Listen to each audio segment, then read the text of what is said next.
After spending the night with his mistress, the billionaire walked into his mansion, smiling, until he found his pregnant wife's diamond earrings placed on his pillow and a goodbye note so cruel he couldn't finish reading it without falling to his knees.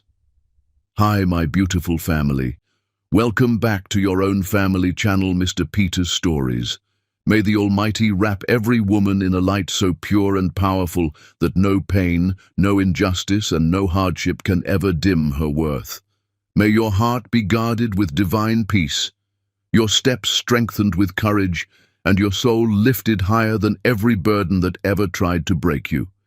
You are the quiet miracle in every home, the soft voice that brings calm, the unwavering love that keeps the world standing. I pray your days overflow with blessings that chase away sorrow, doors open for you before you even knock, and joy settles in your life like a permanent guest. May your sacrifices return to you multiplied, your prayers be answered beautifully, and your future shine with honor, comfort, and endless love. Every woman deserves the kind of respect that reaches the heavens. If your heart is pure, like the video, if your love is true, right, I stand with real women. Let's start with love. Matthew Cook stumbled through his mansion doors at 6 in the morning, still drunk from Lillian's bed, expecting silence. Instead, he found his entire family, his business partners, and his mother-in-law sitting in his living room with his 8 months pregnant wife, standing in the center, holding a DNA test, a stack of receipts, and a smile so cold it sobered him instantly. The living room lights blazed like an interrogation room. Matthew froze in the doorway, Lillian's perfume clinging to his wrinkled shirt. His mother sat on the cream sofa, her face carved from stone. His 3 business partners occupied the chairs near the fireplace, arms crossed. Gloria's mother stood behind the couch, eyes red but fierce, and there, in the center, stood Gloria. She wore a black dress that hugged her pregnant belly, hair pulled back in a severe bun, diamond earrings catching the light. She looked like a prosecutor about to deliver closing arguments. The coffee table was covered with manila folders, a laptop connected to the television, and a small wooden box. "Close the door, Matthew," Gloria said, her voice steady as granite. "You'll want privacy for this." He closed the door with shaking hands. "Gloria, what is this? Why is everyone—" "Sit down." She pointed to a single chair positioned facing everyone else. "Now." Matthew sat. His mother wouldn't meet his eyes. Richard stared at him with open disgust. Gloria picked up a remote control. "I've called everyone here because I'm tired of being the crazy one, the hormonal pregnant woman who imagines things, the paranoid wife who doesn't trust her successful husband." She clicked the remote. The television screen lit up. "So I'm going to show you all who Matthew Cook really is." The first image appeared, Matthew and Lillian at a restaurant, his hand on her thigh, leaning in to kiss her neck. The timestamp read 3 months ago. "That's Valentino's," Gloria said calmly. "Our anniversary restaurant. He took her there on our actual anniversary while I was home with food poisoning." The next image, Matthew and Lillian entering a hotel, then another, them on a beach in the Bahamas. "I hired an investigator 4 months ago," Gloria continued. "These are highlights from 63 documented encounters over the past 18 months. Matthew's mother made a small sound of pain. Gloria clicked again. A spreadsheet filled the screen. $340,000 spent on Lillian Gish in 14 months. Cartier bracelet, $12,000. Apartment deposit and 6 months rent, $48,000. BMW lease, $52,000. Vacation to Bali, $23,000. Paris shopping trip, $37,000. Richard leaned forward. "Where did that money come from?" Gloria turned to him. "Excellent question. Matthew, would you like to tell them, or should I?" Matthew couldn't form words. "The money came from our company operational account," Gloria said. "Matthew has been embezzling for over a year. I have all the transfers, all the fake expense reports. I've already given copies to the company's lawyers and the district attorney's office." The room exploded. Richard shot to his feet. "You've been stealing from us?" Gloria held up her hand. I'm not finished. She clicked the remote. A video began playing. Gloria herself sitting in what looked like a lawyer's office. 2 years ago, video Gloria said, Matthew's company was dying. The banks refused to extend credit. We were 30 days from bankruptcy. I sold my mother's restaurant. My only inheritance, $800,000. I gave Matthew every penny. I believed in us. The video cut to a different day. 1 year ago, his mother had a stroke. I slept on hospital floors for 6 days while he was closing deals. Where was he? He was in Miami, at the Fontainebleau Hotel, with Lillian. I have the receipts. While I held his mother's hand and prayed she wouldn't die, he was getting drunk by a pool with his mistress. Matthew's mother stood abruptly and walked out. Matthew heard her crying in the hallway. The video continued. 3 years ago, I was pregnant with our first baby. Matthew doesn't know this because I never got the chance to tell him. I was 12 weeks along. I'd planned this elaborate surprise. The night I planned to tell him, he came home at 2 in the morning, smelling like perfume that wasn't mine. 2 days later, I started bleeding at work. I drove myself to the hospital. I lost our baby alone in an emergency room while he was at a client meeting. I found the hotel receipt in his jacket pocket 3 days later. Gloria clicked off the video. Her mother was openly weeping. Richard looked like he wanted to vomit. One more thing, Gloria said quietly. She opened the wooden box and pulled out papers. Last month, Robert Palmer tried to buy our company for pennies on the dollar. You were ready to accept because you thought we had no choice. I worked 72 hours straight.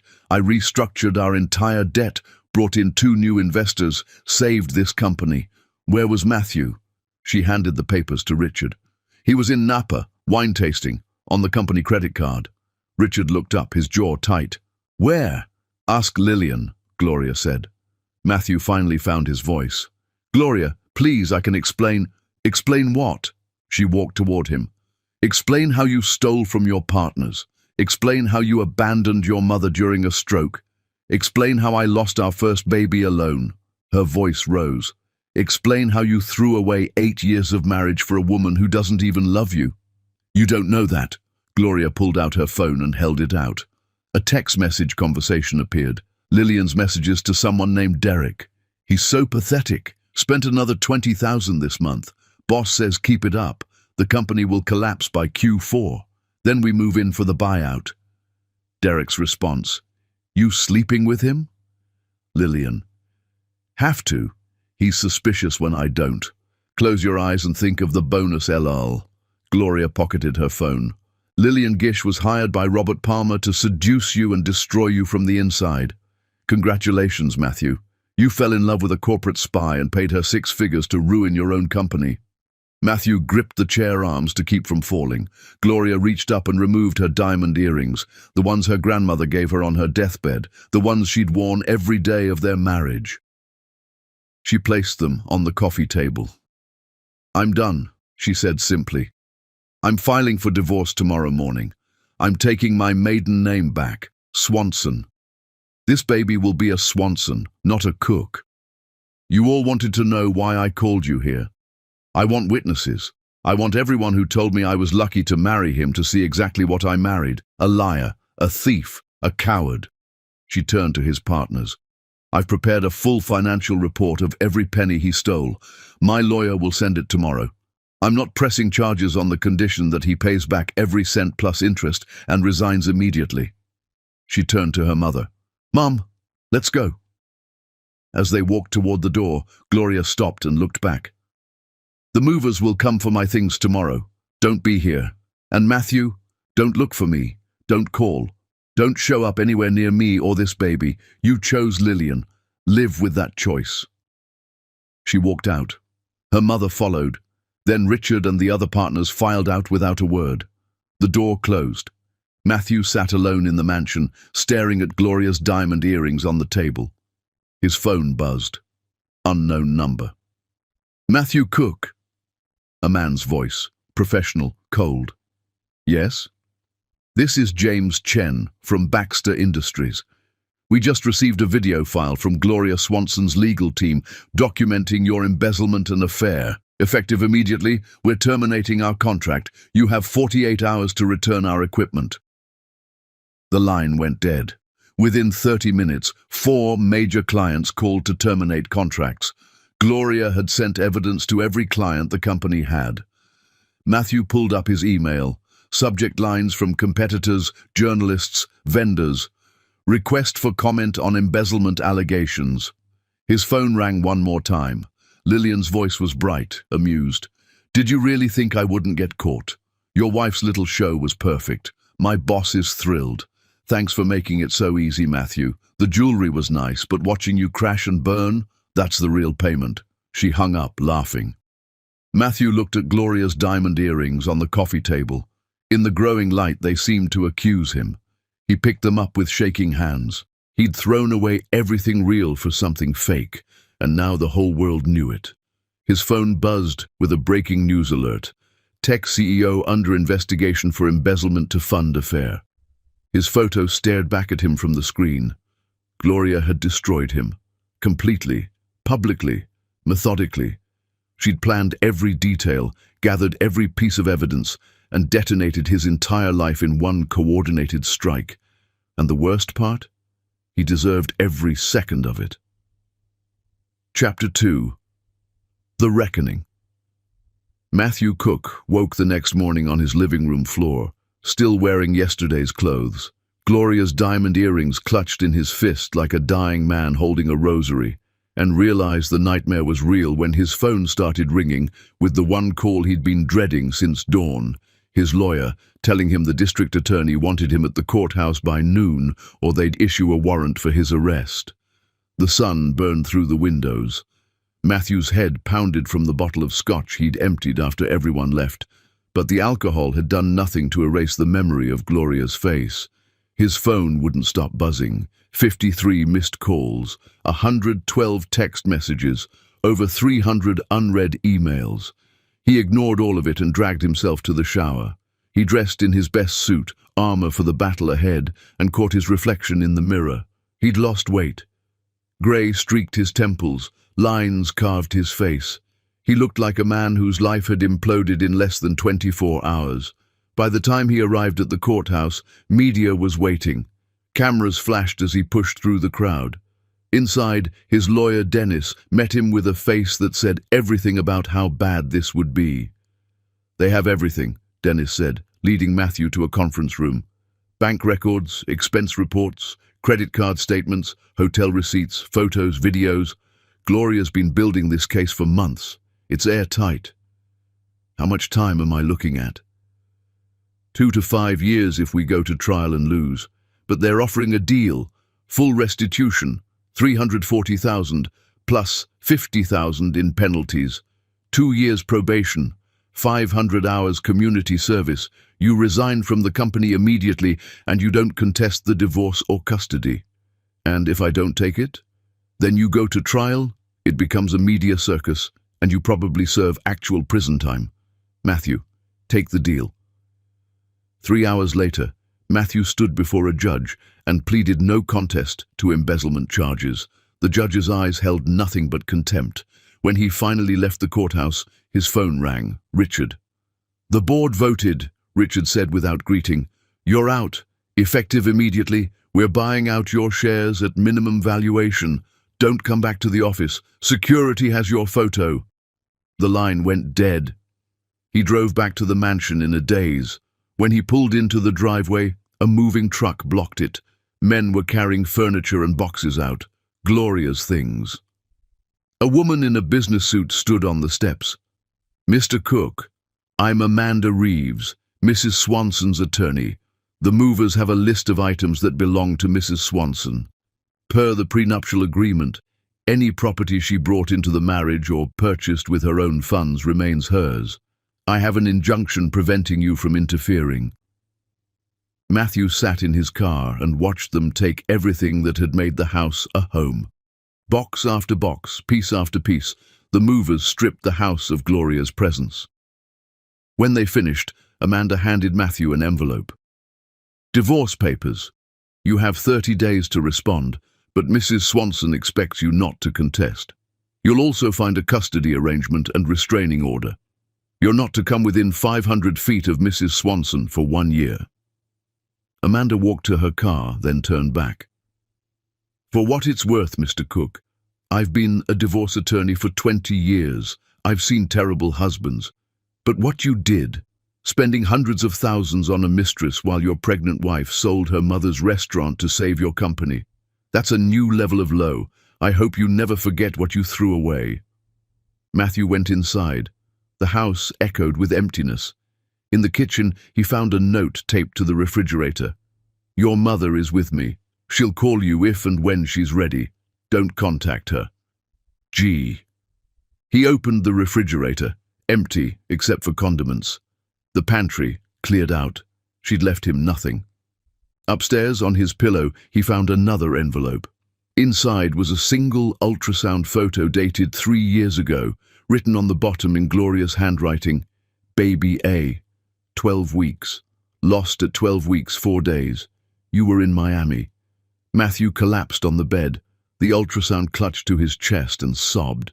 He'd never known. She'd been carrying his child, and he'd been in a hotel with Lillian. Then Gloria had lost the baby alone. His phone rang. St. Mary's Hospital. Mr. Cook, this is Dr. Wilson at St. Mary's. Your wife is in labor. Matthew was out the door before the doctor finished speaking. He broke every speed limit, parked illegally, and ran through the emergency entrance. A security guard stopped him at the elevators.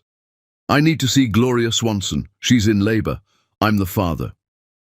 The guard checked his computer, made a phone call, then shook his head. I'm sorry, sir. Mrs. Swanson has a no-visitor order. You're not allowed in the maternity ward. That's my daughter being born.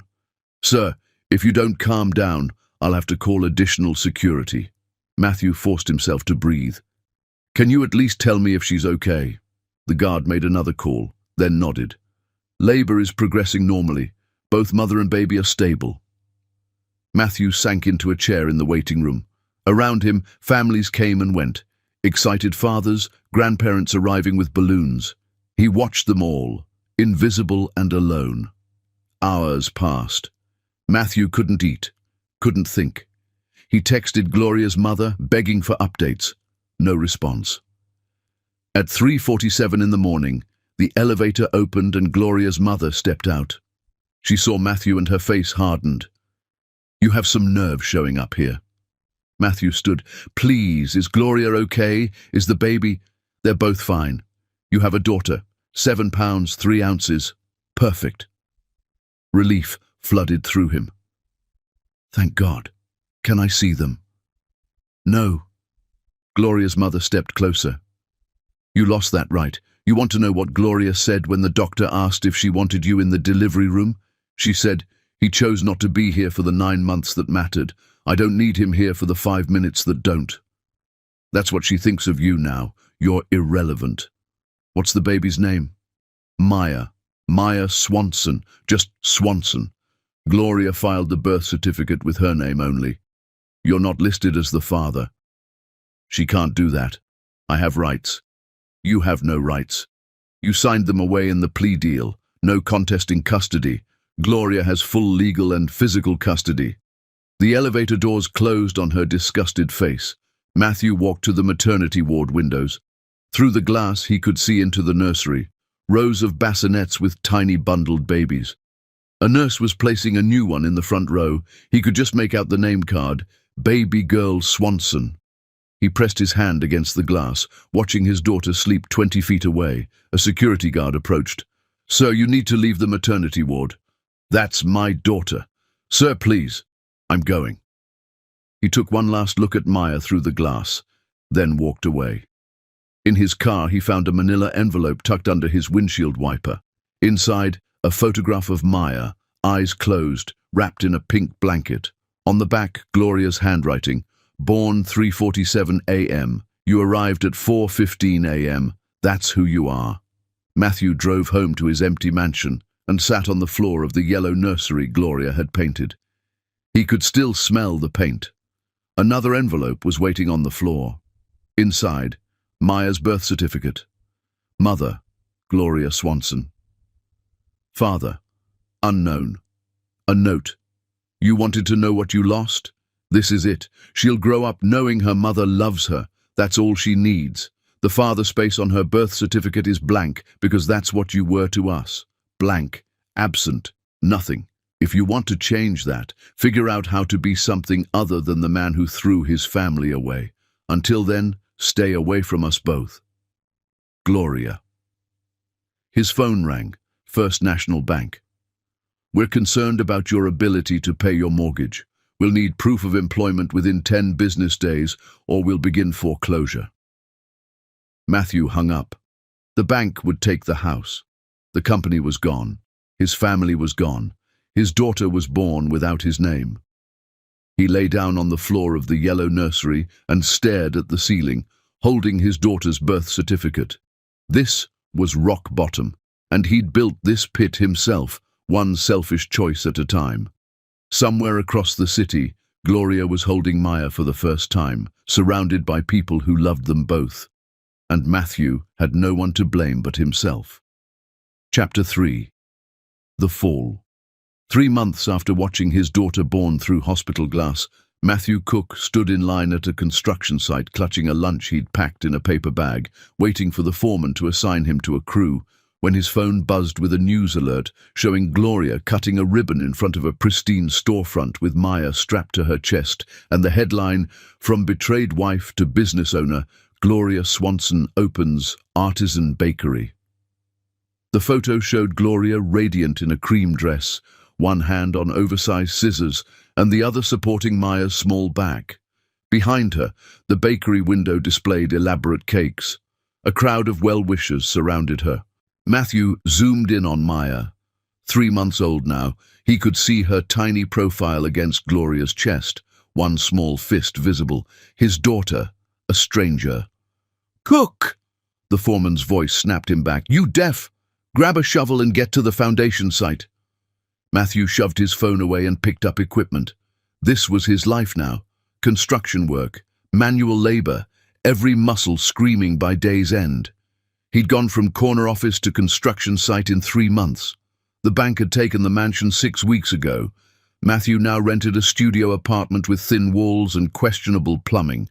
His furniture consisted of a mattress on the floor, a folding chair, and a plastic table. He'd sold everything else to make restitution payments, $390,000. That's what he owed. He paid $2,000 monthly from his construction wages and second job at a warehouse. At this rate, it would take over 16 years. During lunch, Matthew read the article about Gloria's bakery. "This bakery represents freedom," Gloria was quoted. "After leaving a toxic marriage, I realized I'd spent years supporting someone else's dreams. Now I'm building my own." The article continued. Swanson financed the bakery through personal savings and a small business loan. She works 6 days a week, often with her infant daughter nearby. "Maya is learning what a working mother looks like," Swanson says. "She'll grow up knowing that women don't need rescuing. We do the rescuing ourselves." His co-worker Frank sat down next to him. "Whatever's on that screen, it ain't worth more than your sandwich. Looking backwards just makes you walk into walls." After work, Matthew drove across town to Gloria's bakery. He parked down the street where he could see the entrance, but wouldn't be obvious. The bakery was busy. Through the window, Matthew could see Gloria behind the counter, laughing at something a customer said. She looked happy, actually happy. Matthew sat in his car until closing time. He watched Gloria flip the sign to closed, saw her emerge with Maya in the carrier, and walk to a modest sedan. She looked tired but satisfied, the kind of tired that comes from good work. Matthew drove back to his studio, microwaved a dollar store meal, and ate it sitting on his mattress. His phone buzzed. Court reminder. Community service hours due next week. Current progress, 88 of 500 completed. Matthew pulled up his banking app. After rent, utilities, food, and restitution, he had $217 left for the month. He searched Gloria's bakery name. 5-star reviews filled the screen. Someone had posted photos of the interior, exposed brick, hanging plants, chalkboard menus, vintage chairs. One customer had posted, "The owner's adorable baby sleeps right in the shop." The photo showed a portable crib in a corner, Maya sleeping while Gloria worked at a desk nearby.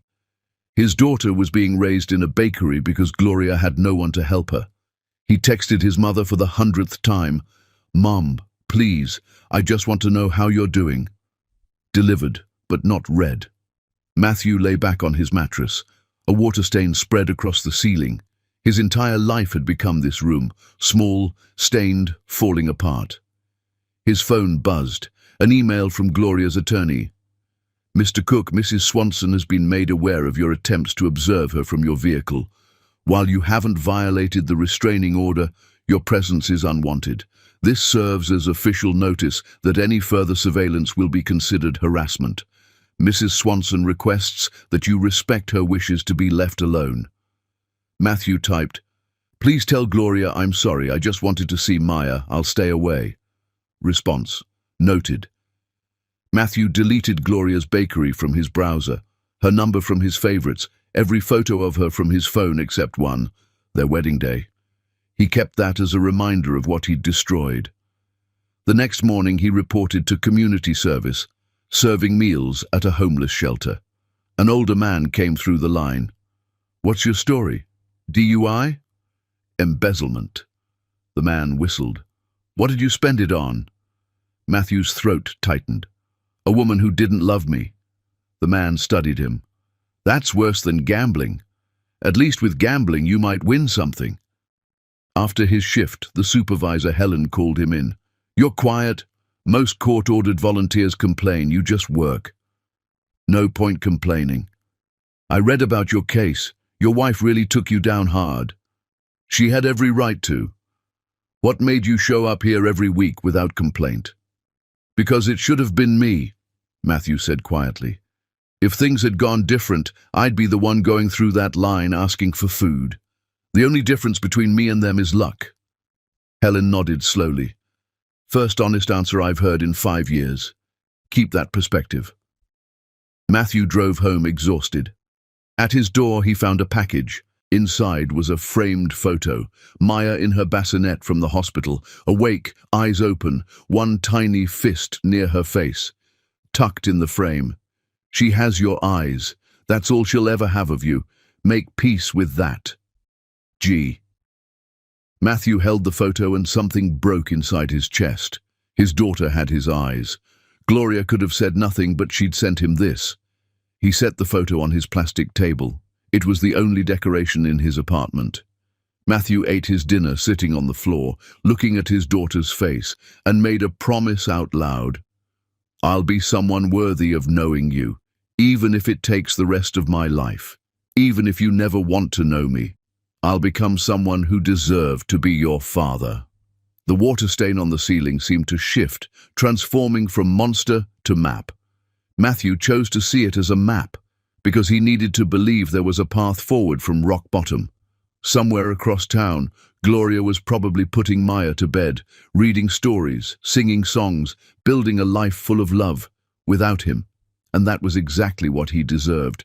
But maybe, if he worked hard enough, suffered long enough, changed deeply enough, maybe one day he could be something other than the mistake that shaped his daughter's life. Maybe. It was the smallest word with the heaviest weight. But it was all he had. Chapter 4. The Distance. 1 year and 3 months after Gloria placed her diamond earrings on that coffee table and walked out forever, Matthew stood outside her bakery at closing time, watching his 15-month-old daughter take her first steps through the window while a stranger held her hands, and realized the restraining order had expired yesterday, which meant he could finally, legally, ask for what he'd lost. Even though asking felt like begging and begging felt like breathing for the first time in over a year. Matthew had memorized Gloria's schedule by studying the bakery's social media, making sure he never violated the order. The order expired at midnight yesterday. He'd waited in his apartment watching the clock, and the moment it turned 12:01 a.m., he'd allowed himself to hope. Now, standing across the street, Matthew watched Maya wobble between a chair and a woman. Ramona, Gloria's college roommate. Maya's tiny hands gripped Ramona's fingers, her face scrunched in concentration. Gloria sat at a corner table reviewing paperwork, but she looked up every few seconds to watch Maya. When Maya reached the chair successfully, both women cheered. Maya clapped her chubby hands together, delighted. Matthew's chest ached. His daughter had just walked for the first time and he'd seen it through a window. The bakery had changed. More seating, fresh paint, a new sign. Business was clearly good. He waited until Ramona left, until Gloria flipped the sign to closed, until the last customer departed. Then he crossed the street and knocked on the locked glass door. Gloria's head snapped up. She saw him, and her entire body went rigid. For a long moment, she just stared. Then she picked up Maya, settled her on her hip, and walked to the door. She didn't open it. "The order expired," Matthew said loud enough to be heard. "I'm not violating anything, I just want to talk, please." Gloria's jaw worked. Maya babbled something, reaching for colorful macarons. Gloria adjusted her automatically. Finally, she unlocked the door, but kept her body between Matthew and Maya. "You have 5 minutes. Out here." She stepped onto the sidewalk, pulling the door shut. Maya twisted in her arms, trying to see the pretty colors. Matthew took in every detail of his daughter.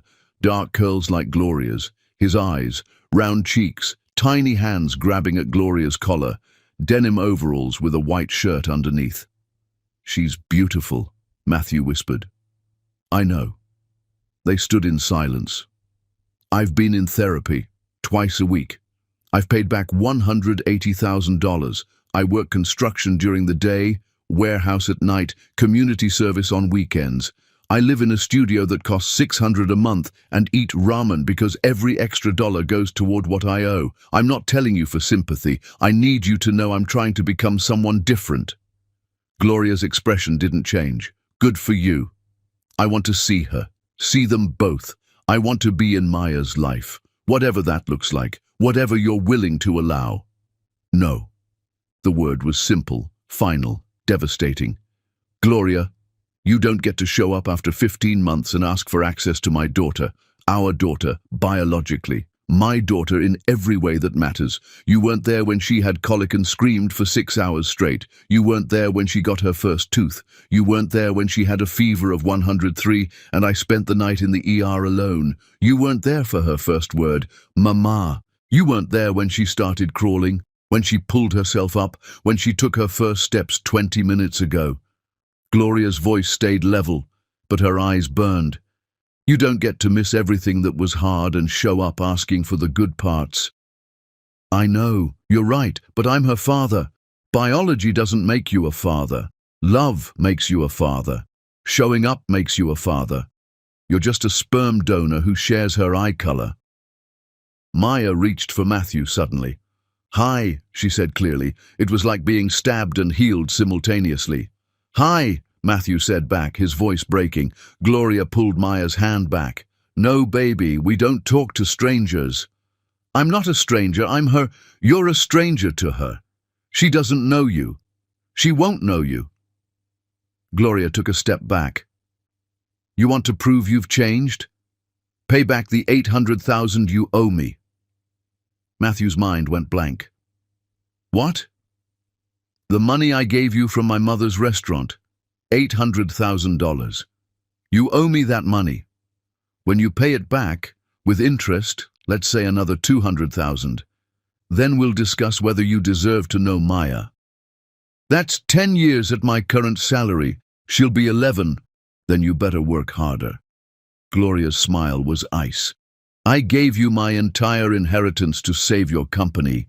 You spent more than that on your mistress in 1 year. Fair is fair. You want access to your daughter? Buy it the same way you bought everything else. That's not fair." "Fair?" Gloria's voice rose. "You want to talk about fair? I lost a baby alone. I built your company back from nothing while pregnant. I slept on hospital floors for your mother. I gave you everything and you gave it all to a woman who was paid to destroy you. Now I've built this." She gestured to the bakery. "Without you, despite you, because of the hole you left. And you think you can show up with your sad face and therapy receipts and I'll just hand you my daughter?" Maya started to fuss. Gloria immediately softened. bouncing her gently. "It's okay, baby. Mama's okay." Matthew watched Gloria soothe their daughter. They were a complete unit. Gloria had built a life that didn't need him. "I'll pay it back," Matthew said quietly. "All of it. However long it takes. You do that." Gloria reached for the bakery door. "And Matthew, stop standing outside my business watching us. I appreciate you respecting boundaries. Keep doing that. When you pay your debt, if you pay your debt, my lawyer will contact you. Until then, stay away." She went inside and locked the door. Matthew stood on the sidewalk and watched Gloria gather her things, strap Maya into a stroller, and exit through a back door. His phone showed 9:47 p.m. He'd driven 40 minutes. The encounter had lasted less than 5 minutes. Matthew walked to his car. He pulled out his phone and opened his banking app. Current balance, $183. Restitution payment due in 3 days, $2,000. But the $800,000 Gloria was demanding, he did the math 3 times, 9 years and 4 months. Assuming he never had an emergency, Maya would be 10.5 years old, a decade. He'd miss her entire childhood. The fair thing would be to give up, to let Gloria raise Maya in peace. But Matthew thought about Maya's face when she'd reached for him. That innocent curiosity. If he gave up now, Maya would grow up knowing her father abandoned her twice. Matthew started his car and drove to the warehouse for his overnight shift.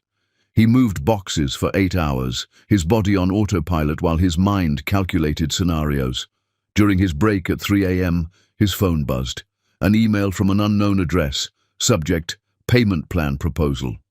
"Mr. Cook, after consideration, Mrs. Swanson is willing to accept monthly payments of $5,000 toward her claim of $800,000 plus interest. At this rate, the debt will be satisfied in 14 years. Alternatively, if you can pay $10,000 monthly, the term reduces to 7 years. Mrs. Swanson is willing to allow supervised visitation to begin once you have paid $380,000 of the principal.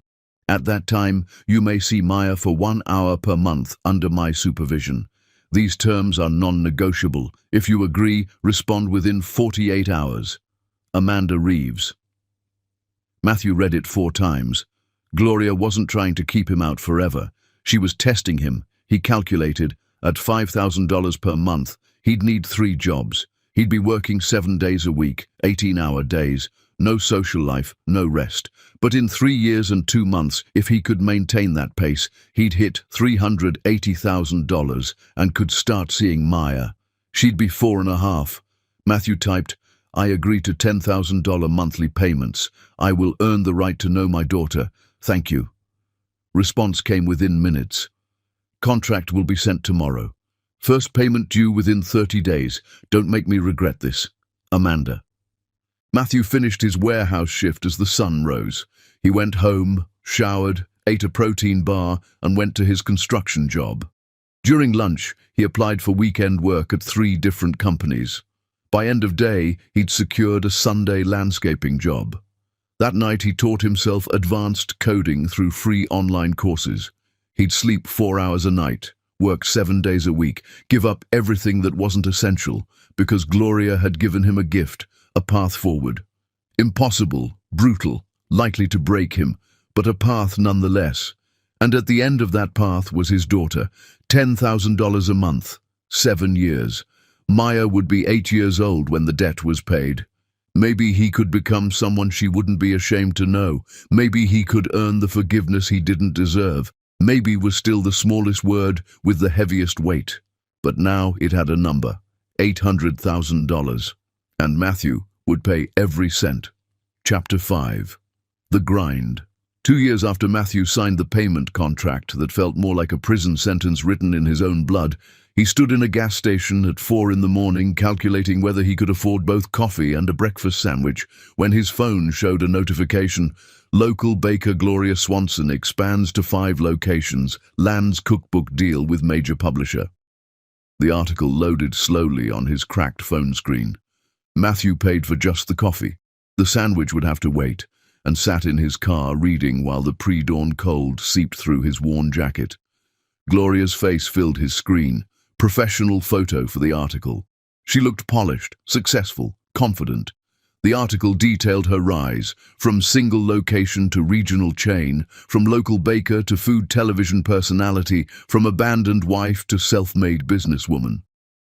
"I tell my daughter that we don't wait for life to get better," Gloria was quoted. "We make it better ourselves. She watches me work hard every day. That's the inheritance I'm giving her, the knowledge that women don't need rescuing. We build our own kingdoms." The article included a photo of Maya, now 3 years old, standing on a stool wearing a tiny apron, helping Gloria frost a cake. Maya was laughing, chocolate smudged on her cheek. Her dark curls were pulled back in pigtails. She looked so much older than the baby he'd seen through hospital glass. His daughter. 3 years of life he knew nothing about. 3 years of words he'd never heard her speak. Games he'd never seen her play, tears he'd never wiped away. He was connected to her by blood and law, but separated by choices that couldn't be undone. He checked his payment spreadsheet, the document that had become more important than any business plan he'd ever created. Total paid to Gloria, $240,000. Remaining $560,000 plus accruing interest. Years remaining at current pace, 4 more years. Maya would be 7 years old, but he was ahead of schedule. The contract required $10,000 monthly, but some months Matthew had managed $12,000, even $15,000 when freelance coding projects came through.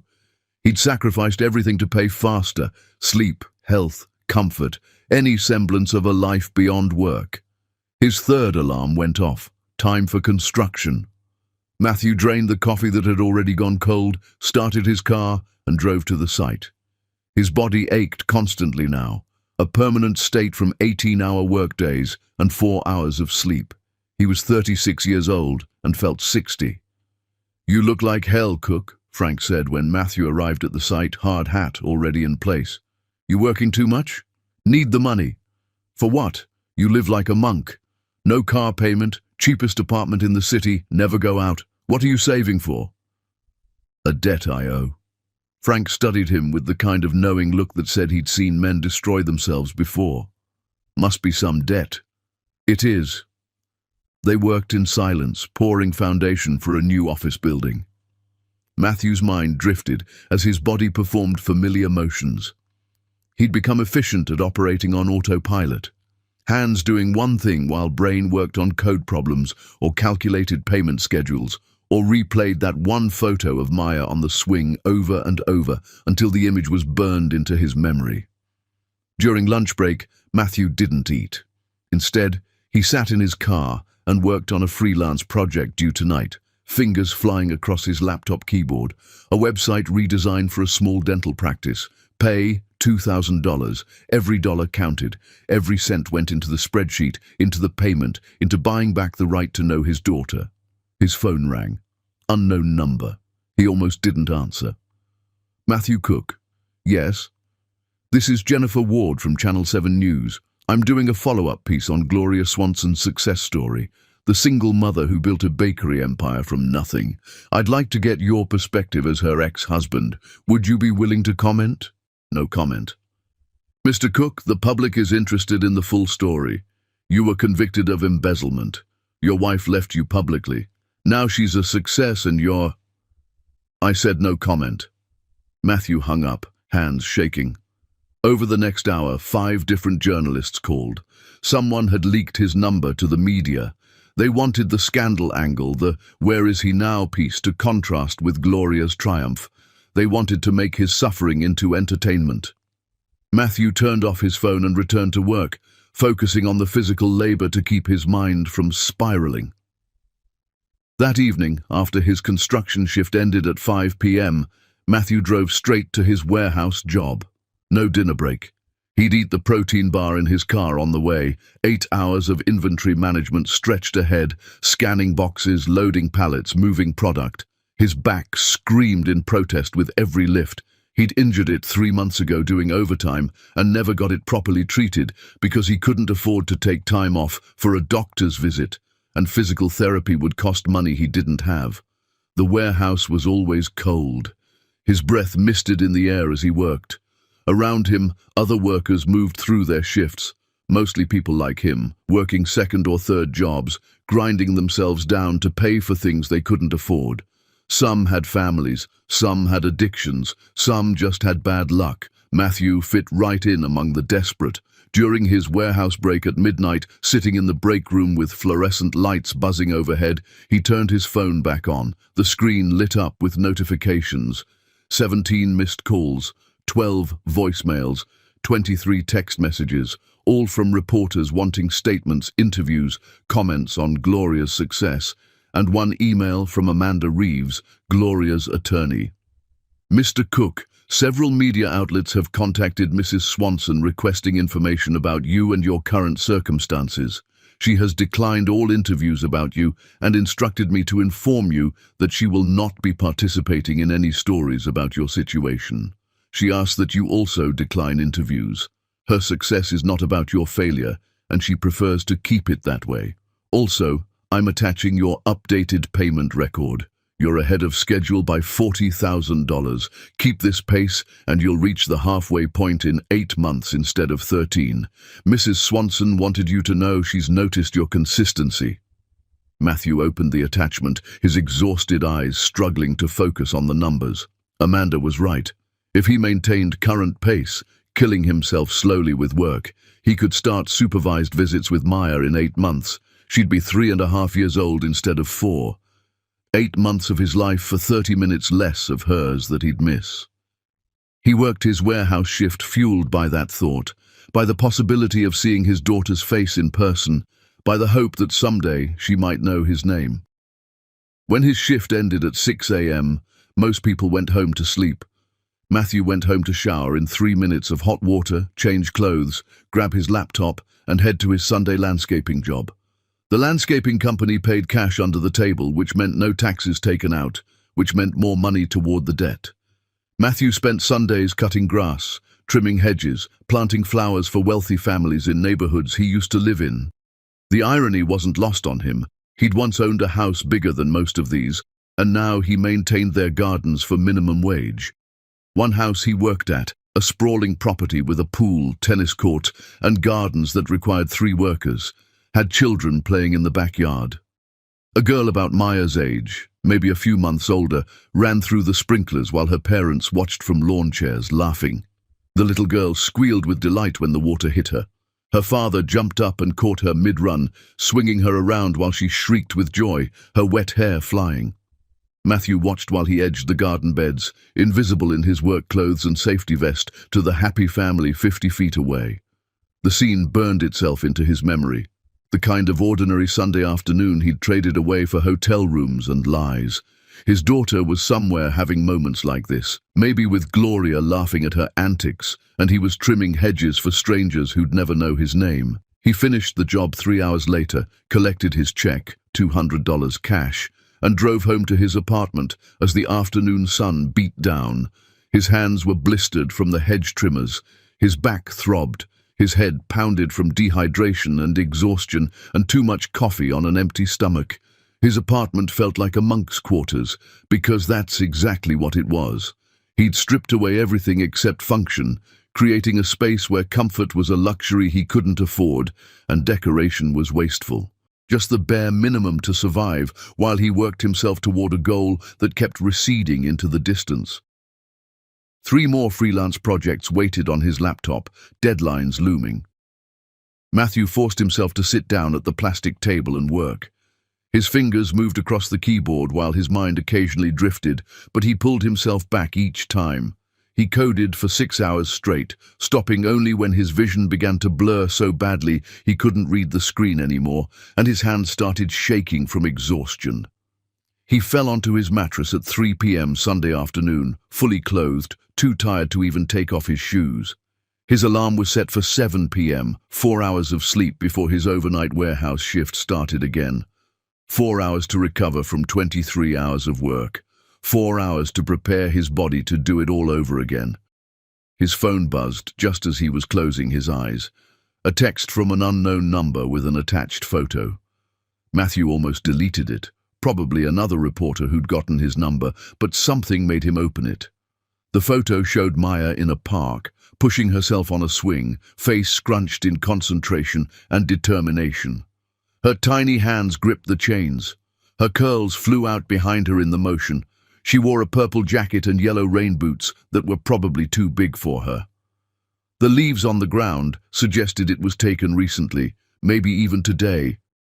No message accompanied the photo, just the image of his daughter, learning independence, growing up without him. Matthew stared at it for 10 minutes, memorizing every detail. Who had sent it? Gloria wouldn't. His mother, Ramona, someone else who knew his number and wanted him to see what he was missing. Or maybe, and this thought made his chest ache, someone who wanted him to see that Maya was okay, was happy, was thriving despite his absence.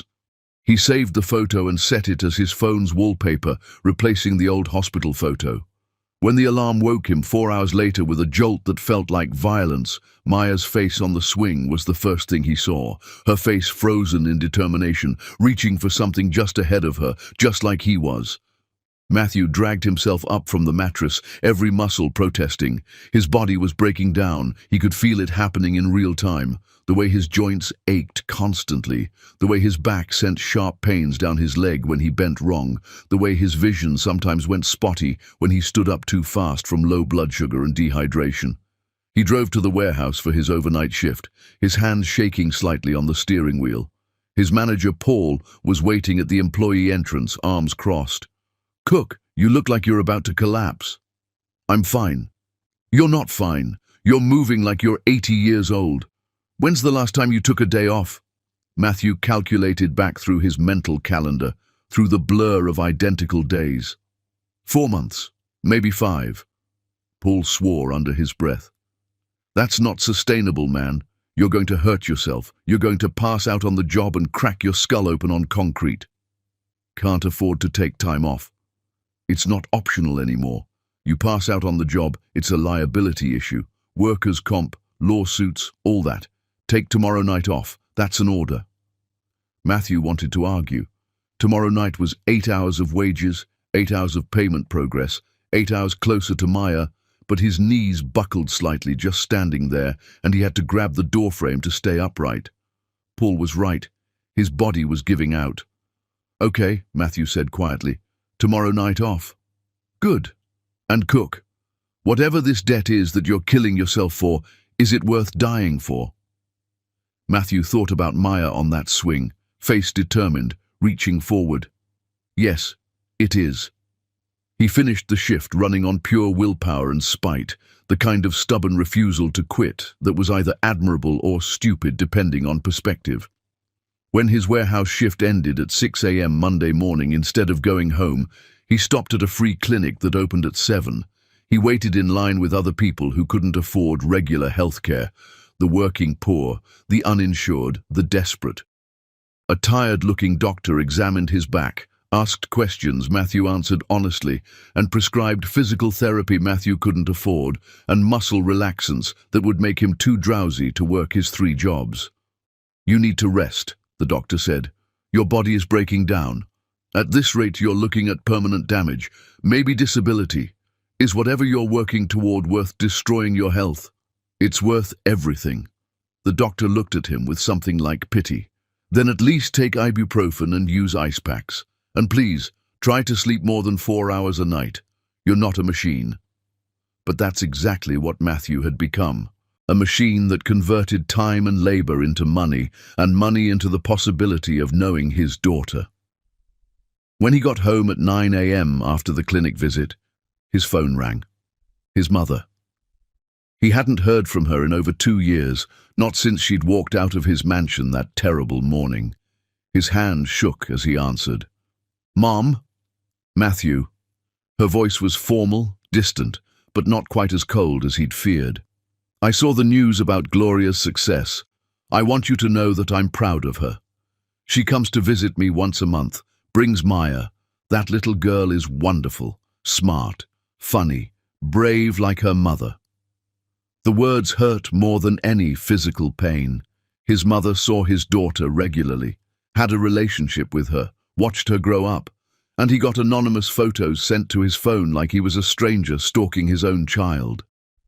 "I'm glad you have that relationship with them," Matthew managed. "I'm glad Maya knows you." "I'm not calling to hurt you," his mother said, and her voice softened slightly. "I'm calling because Gloria told me about the payment plan. She told me how much you're working. She didn't have to tell me. She wanted me to know that you're trying, that you're suffering, that you're changing." Matthew's breath caught in his chest. He couldn't form words, couldn't push sound past the weight pressing on his lungs. His mother continued, her voice wavering now. "I'm still angry with you, Matthew. What you did to Gloria, what you did to your family, what you threw away, it was unforgivable. But I'm also your mother, and I can't completely cut you out of my heart even though part of me wants to. So I'm calling to say this. Don't kill yourself trying to pay this debt. Maya needs a father who's alive and healthy more than she needs money. She needs you to survive this." "I can't slow down, Mom. Every month I delay is another month I miss with her. Every dollar I don't earn is another day before I can see her face. I've already missed 3 years. I can't miss more than I have to."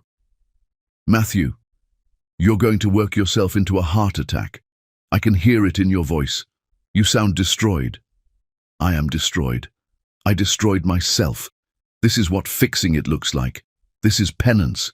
This is earning back something I threw away." His mother was quiet for a long moment. When she spoke again, her voice was thick with emotion. "Gloria asked me to call you. She's worried about you. She saw something in the media. Some journalist tried to interview her about where you are now, and she realized people are hounding you. She's worried you're going to hurt yourself. She said if you need to adjust the payment plan, if you need easier terms, her lawyer will work with you." "No." Matthew's voice came out fierce, almost angry. "I'm not asking for easier terms. I'm not asking for mercy I don't deserve. I'm paying what I promised. Tell Gloria thank you for the concern, but I'm fine. Tell her I'll pay every cent. Tell her I'll earn the right to know Maya even if it kills me. It might kill you. That's what I'm trying to say. Then I'll die having done the one right thing I've managed in 5 years. I'm putting my family first, even if I can't be with them, even if it destroys me. This is the only way I know how to love them now." His mother sighed, a sound of resignation and sorrow. "You're as stubborn as your father was. He worked himself into an early grave too. I watched him do it. I won't watch you do the same thing. I'm sorry I wasn't there when Dad died. I'm sorry I was with Lillian instead of at his bedside. I'm sorry for all of it, Mom, for everything. But this is the only apology that matters, showing up through action instead of words. I know you are, I know." His mother's voice broke slightly. "Just please, be sorry by staying alive, Matthew. Maya might forgive you someday. She might want to know you, but she can't forgive you if you're dead. She can't have a relationship with you if you work yourself into the ground." She hung up before he could respond, leaving Matthew sitting on his mattress in his prison cell apartment staring at his phone. Gloria was worried about him. After everything, after the public humiliation, after the divorce, after 3 years of radio silence, some small part of Gloria still cared whether he lived or died. Maybe not for him, almost certainly not for him. Probably for Maya, who deserved a father who was alive even if he was absent. But still. Gloria had noticed. Gloria had asked his mother to intervene. Gloria was paying attention to whether he survived this. Matthew lay back on his mattress, staring at his phone's wallpaper. Maya on the swing, reaching forward with determination, and felt something crack open inside his chest. Not breaking. Opening. Like maybe suffering wasn't just punishment. Maybe it was transformation. He fell asleep looking at that photo, and when his alarm went off 4 hours later for his Monday evening construction shift, Maya's face was still the first thing he saw. Mid-swing, reaching forward, not looking back. Matthew pulled himself out of bed, body screaming in protest, and understood something fundamental. This suffering wasn't punishment anymore. It was currency. Every hour of pain bought seconds of possibility. Every dollar earned purchased inches of distance traveled back toward the daughter who didn't know his face. The math was brutal and simple. 3 years down, 4 years to go. Maya would be 7 when the debt was fully paid. But in 8 months, 240 days, he'd reach the halfway point and earn his first supervised visit. 240 days of this grinding, breaking, soul-crushing work. He could survive 240 more days of anything if it meant hearing his daughter's voice say something other than hi through a window. He had to. Chapter 6. The Baptism. 3 years after Gloria walked out of his life, Matthew received a cream-colored envelope in handwriting he'd recognize anywhere, and when he opened it, standing in his apartment that still looked like a prison cell, he found an invitation to Maya's baptism with a note. You've paid $380,000. You've been consistent. You can attend, last row only, no approaching us, 30 minutes maximum. This isn't reconciliation, this is acknowledgement that you've finally done one thing right. Matthew read the invitation 7 times. The baptism was 2 weeks away. He had 14 days to prepare for 30 minutes in the same building as his daughter. Maya Rose Swanson invites you to celebrate her baptism. There was a photo. Maya at 3 wearing a white dress, holding a stuffed rabbit, smiling. She had Gloria's smile, his eyes. Matthew requested time off from all 3 jobs. He'd worked double shifts to make up the money, but this moment was worth it. He went to a thrift store and bought a suit. Navy blue, slightly too big. $15. Got it altered for $12. Haircut for $8. Card for $2. He bought the simplest one and wrote, "To Maya, may you always know you're loved. M." He couldn't write Dad. He hadn't earned that name. The 2 weeks passed in agony. Matthew rehearsed scenarios. What if Maya saw him and asked who he was? What if Gloria changed her mind? His therapist helped him prepare. You're going to feel a lot of emotions. Grief for what you've missed. Hope for what might be possible. Shame. The key is to experience those feelings without acting on them. You're there to witness, not participate. The night before, he couldn't sleep. He drove to St. Catherine's Church at 3 a.m. and sat in the parking lot until dawn, watching the building. He went home, showered 3 times and put on his thrift store suit. He looked in the mirror and barely recognized himself. Grey streaked his temples. Lines carved his face. He looked like a man who'd been through a war. Matthew arrived an hour early. Families began arriving, grandparents, cousins, friends carrying gifts. They filed in, laughing and chatting. At 15 minutes before the service, Gloria's car pulled up. Matthew's breath stopped. Gloria emerged wearing a cream dress. She walked around to the back door, and there was Maya, 3 years old. White baptism gown, flower crown in her dark curls, small white shoes. She held Gloria's hand and skipped toward the church, talking animatedly. Matthew watched his daughter move, heard the cadence of her voice. She was real, alive, growing up beautifully. Gloria's mother appeared, took Maya's other hand, and the 3 of them walked into the church. 3 generations who'd survived his destruction. Matthew waited until 5 minutes after service started, then slipped in through the back door. The church was packed, at least 80 people. He took a seat in the very last pew, partially hidden behind a pillar. The priest spoke about baptism, about community.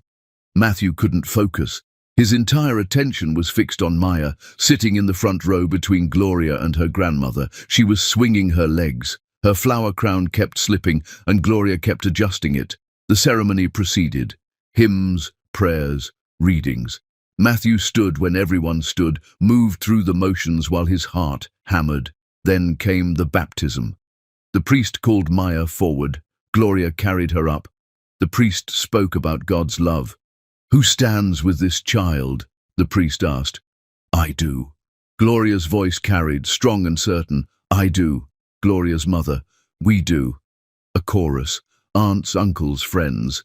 Everyone in the front row stood, a wall of support surrounding Maya. The priest sprinkled water on Maya's forehead.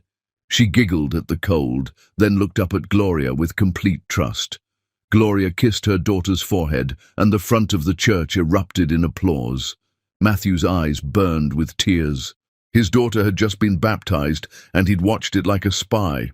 All those people had stood and claimed Maya. No one had looked back to find him. No one knew he was there. After the ceremony, people filed out to the parish hall. Matthew stayed in his seat, counting to 100. His 30 minutes were almost up. He stood to leave and found Gloria at the end of his pew. He hadn't heard her approach. She didn't look angry, just tired. "You came. You invited me. I didn't think you would. I thought you'd have too much pride to sit in the back." Matthew shook his head. "I don't have pride anymore. I gave up pride 3 years ago." Gloria studied him, really looked at him. Her eyes took in the weight loss, grey hair, cheap suit.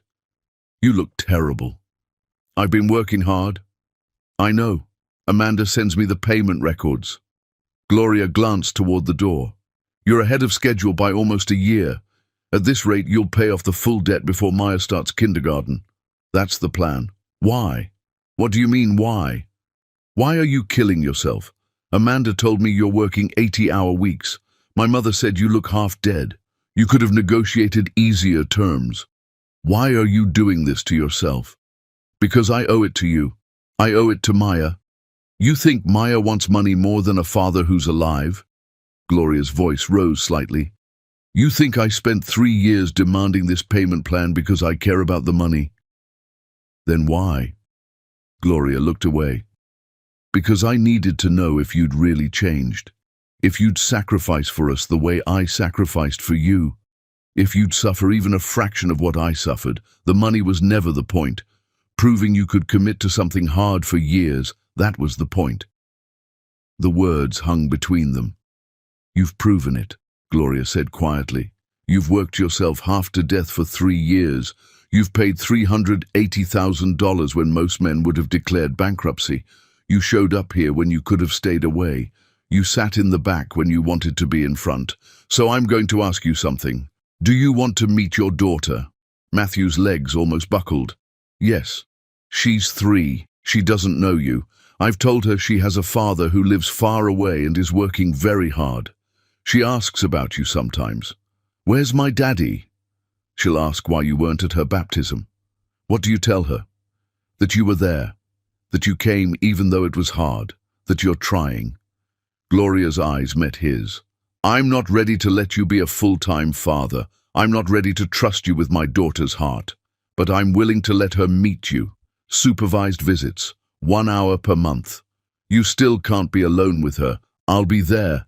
But you can talk to her. She can start to know you. Does that work?" Matthew couldn't speak. He nodded, tears finally escaping. Gloria pulled an envelope from her purse. "First visit is next Saturday at 2 p.m. My house address is inside. 1 hour. Don't bring gifts. She doesn't need more toys. Just bring yourself. And Matthew? Don't disappoint her. I've forgiven you for hurting me. I will never forgive you if you hurt her." She walked away, back to the reception. Matthew stood alone in the empty church for 15 minutes, holding the envelope. Then he walked out, got in his car, and drove until he found an empty parking lot where he could break down completely. He'd just been given permission to meet his daughter. After 3 years of suffering, 3 years of payment, 3 years of proving himself, Gloria had given him a chance. 1 hour per month with Maya. It wasn't fatherhood. It wasn't redemption. It wasn't reconciliation. But it was something. And something was more than he'd had yesterday. Matthew sat in his car and let himself cry for the first time since the night Gloria left. Not tears of despair, tears of hope, small, fragile, terrifying hope, but hope nonetheless. Chapter 7. The Breaking Point.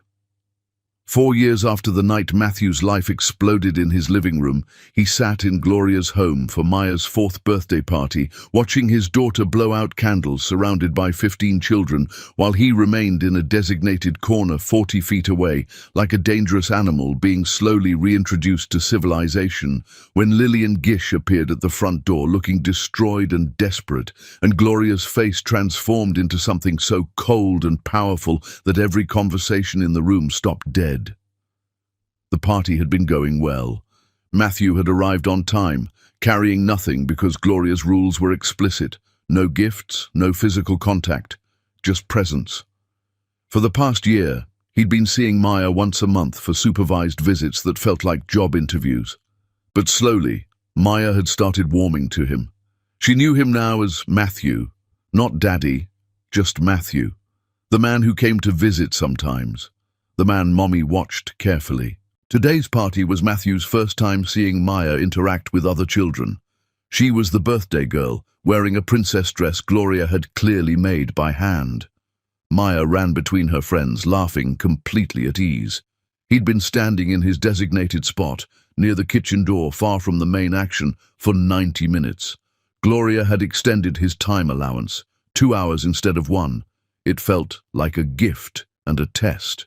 "Can I get you anything?" Gloria's mother asked, approaching with food. She'd thawed toward him over the past year. Not forgiveness exactly, but acknowledgement. "I'm fine, thank you. You look better than last year, less like death warmed over." Matthew almost smiled. "I'm sleeping 5 hours a night now instead of 4. Luxury." She studied him. "You're still working too hard, but I suppose that's your penance." The doorbell rang. Gloria moved to answer it, Maya trailing behind, asking who it was. Gloria opened the door and froze. Lillian Gish stood on the porch. She looked nothing like the woman Matthew remembered. Gone was the polished corporate spy. This Lillian wore clothes that hadn't been washed recently. Her hair hung limp. Dark circles carved her eyes. "Gloria," Lillian said, voice hoarse. "I need to talk to you." Gloria's hand found Maya's shoulder, gently pushing her daughter behind her. "You have 30 seconds to get off my property before I call the police. Please, I know you hate me. I deserve it, but I need help. I'm homeless. I've been blacklisted. You won the lawsuit against Palmer's company. You got millions. I just need... You need nothing from me." Gloria's voice could have cut glass. "You were paid to destroy my family. You succeeded. Now you're facing consequences. That's called justice." Matthew moved closer without thinking. Gloria noticed and held up one hand. "Stay back." Lillian's eyes found Matthew. Her face twisted. "This is your fault. You ruined me.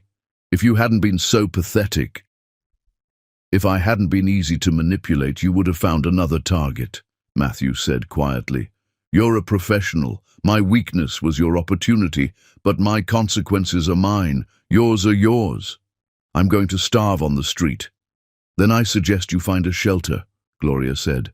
"The same way I would have if Matthew had destroyed me instead of just trying. The difference is, I had a baby to protect, and you have nothing but your choices. Live with them." Lillian lunged forward, trying to grab Gloria's arm. "You self-righteous..." Matthew was between them instantly, catching Lillian's wrist before she could touch Gloria. His other hand pulled out his phone.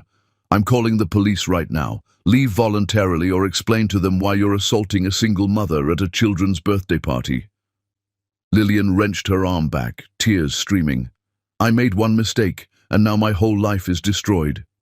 "Welcome to consequences," Gloria said, unmoved. "I lost a baby alone. I gave birth alone. I built a business with an infant strapped to my chest because the man I loved was too busy with you. You helped do that. For money. Now you want sympathy? From me? I don't have sympathy for people who profit from pain.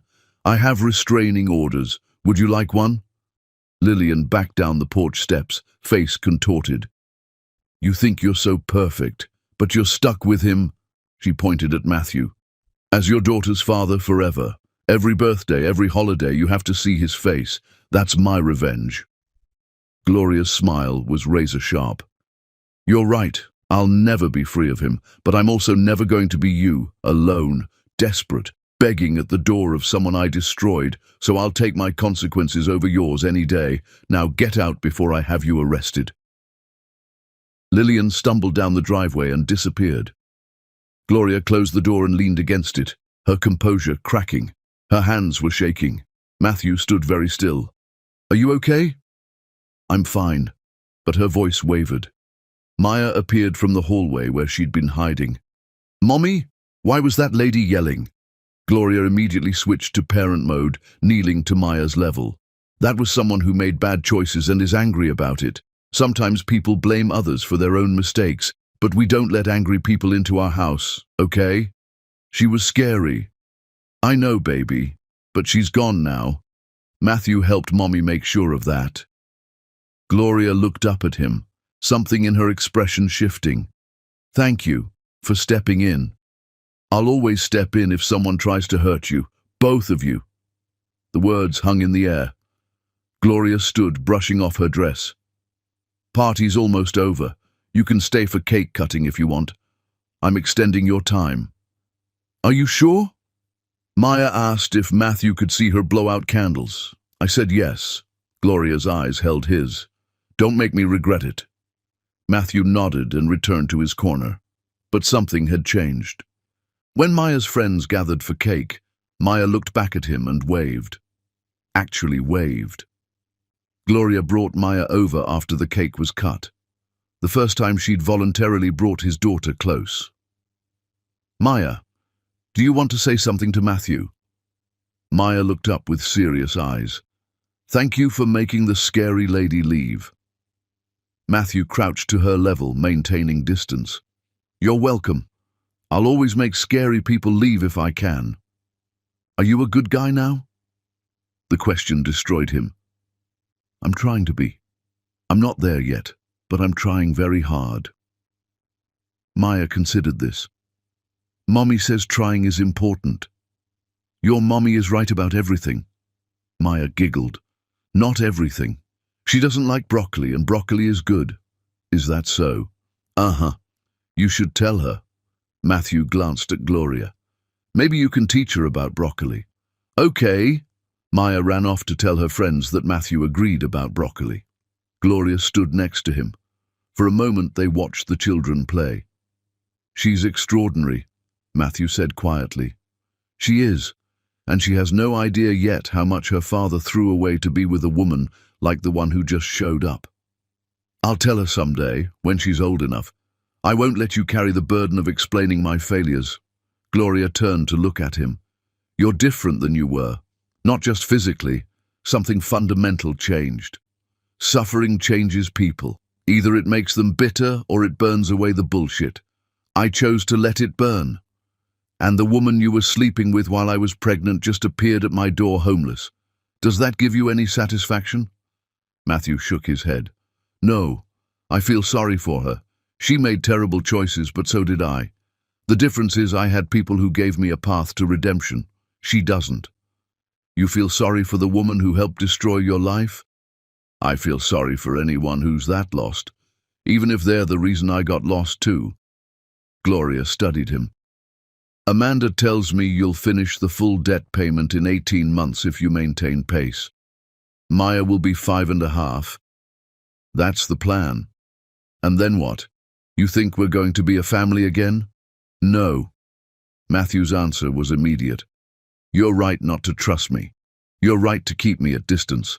I destroyed us. That's not fixable. But maybe I can be someone who doesn't make Maya's life worse by being in it. That's the best I can hope for. Gloria's face softened slightly. That's the first realistic thing I've heard you say. You're not trying to win me back. How could I? You're not a prize to be won. You're a person who I devastated. Winning you back would require you to ignore reality. I'm not asking for that. I'm asking to know my daughter without causing her pain. That's the only thing I have a right to ask for. Good answer. Gloria paused. Amanda is going to call you next week. I'm adjusting the payment plan. Matthew's stomach dropped. What? Why? I haven't missed any. I'm reducing the remaining balance to 0.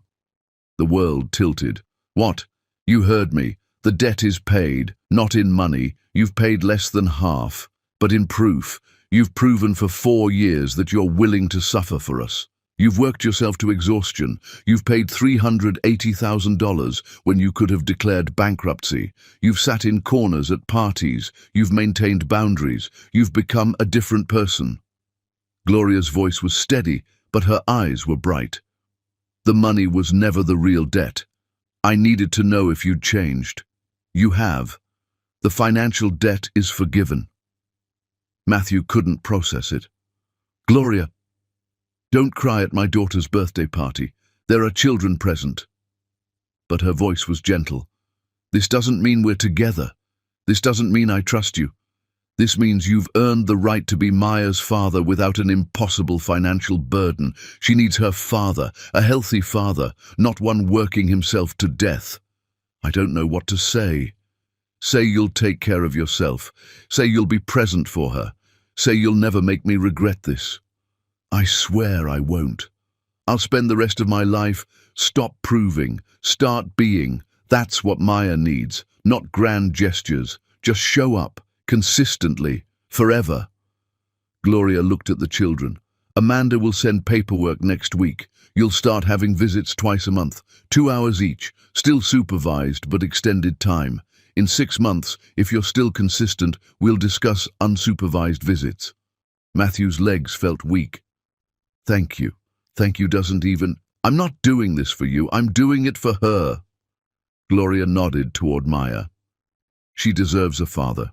You're the only candidate, so don't screw it up." "I won't." Gloria walked away.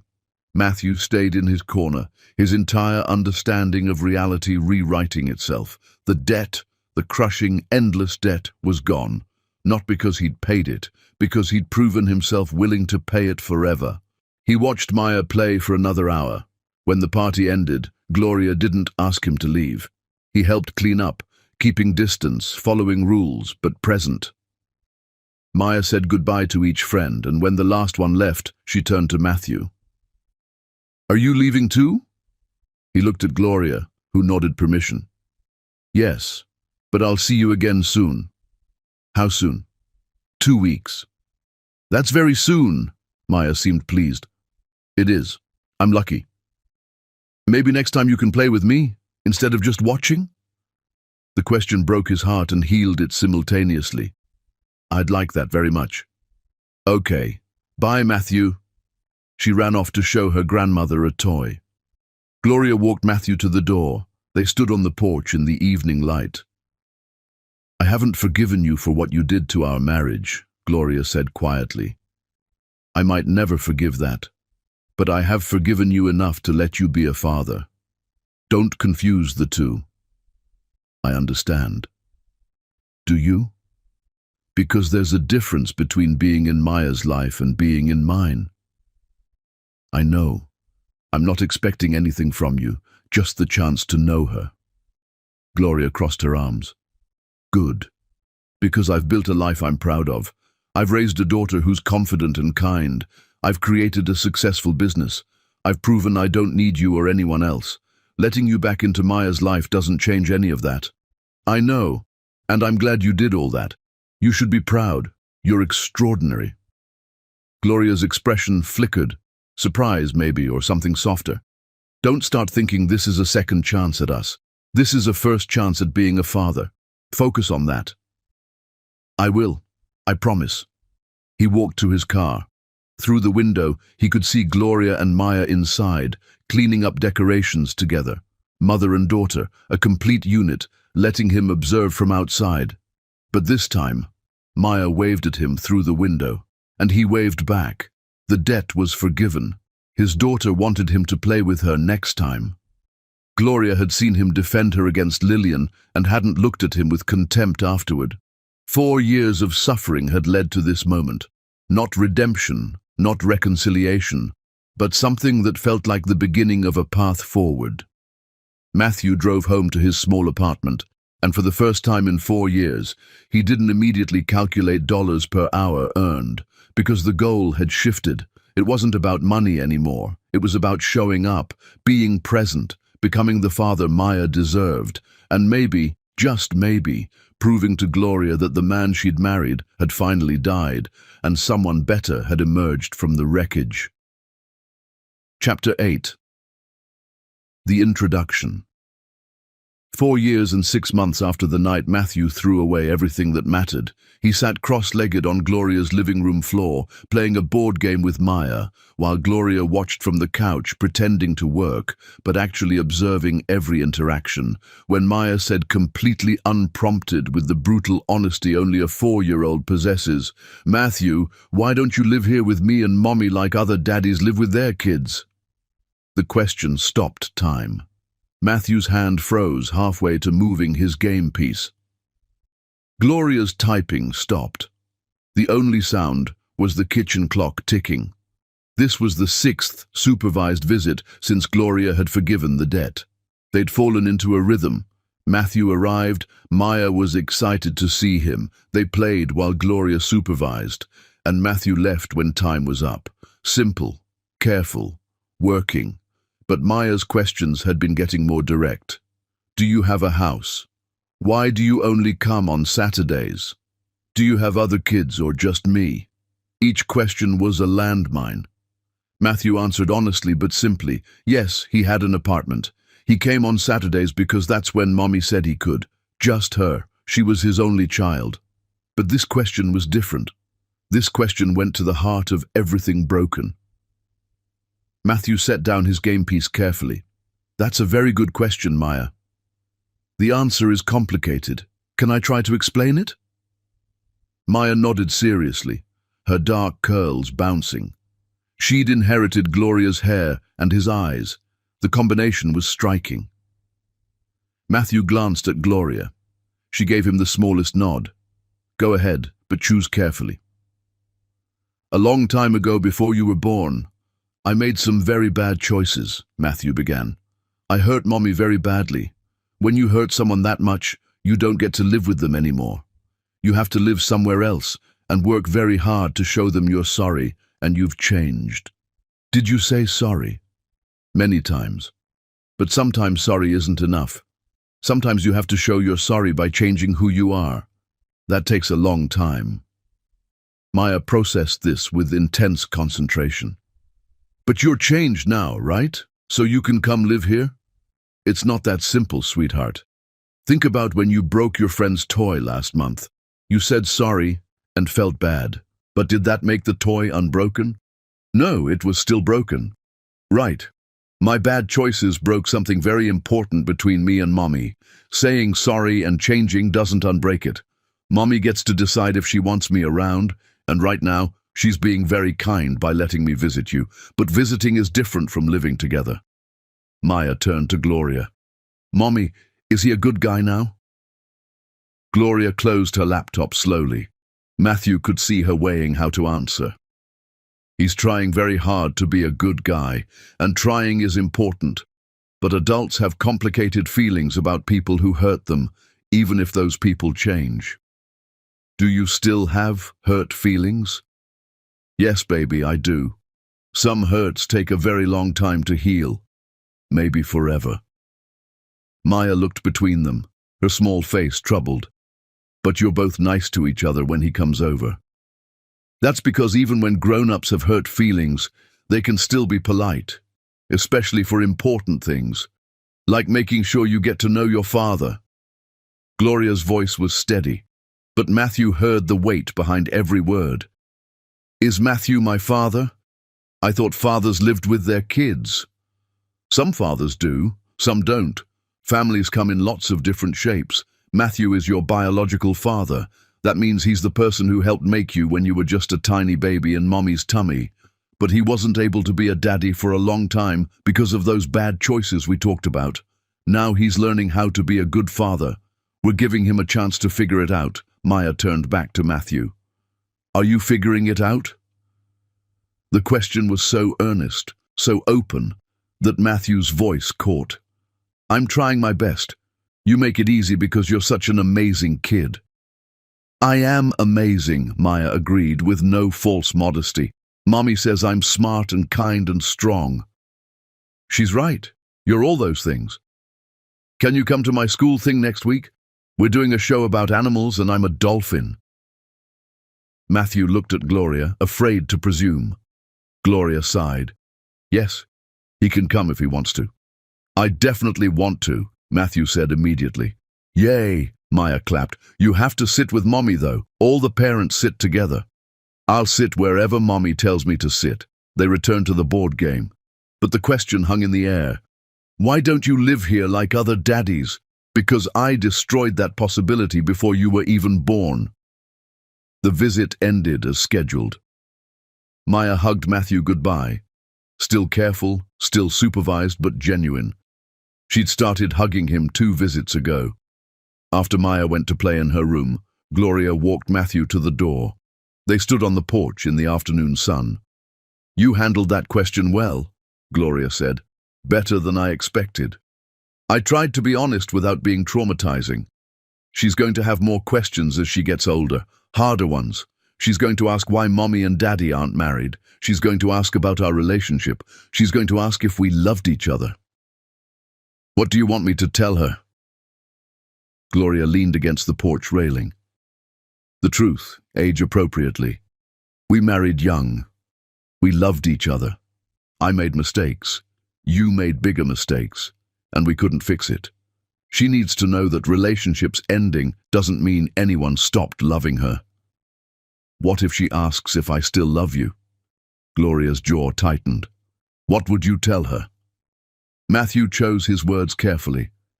I'd tell her that I'll always care about you because you gave me the greatest gift I could ever have, her, and that I'll always be grateful you're her mother because there's no one better for the job. Is that acceptable? It's a diplomatic answer, is it true? Every word. Gloria studied him.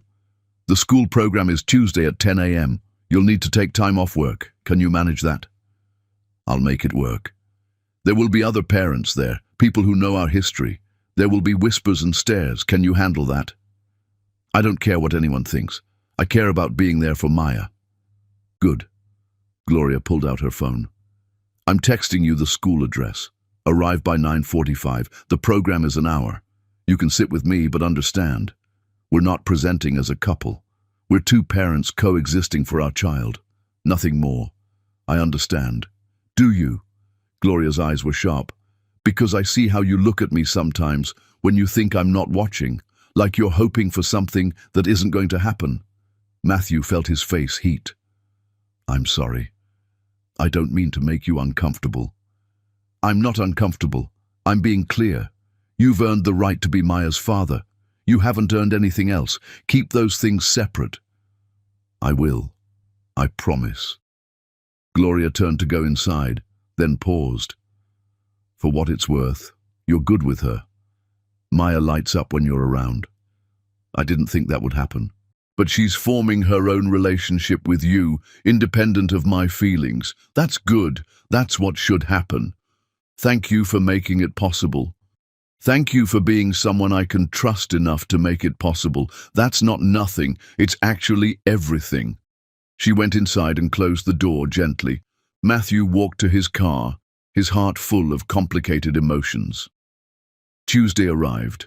Matthew took the morning off, wearing clean clothes and carrying flowers, not for Gloria, but for Maya to give her after the show.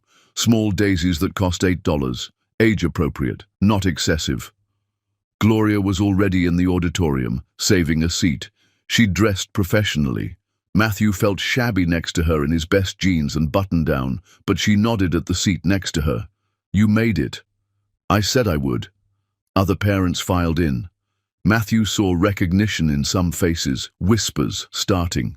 The disgraced ex-husband, the man who'd cheated and embezzled.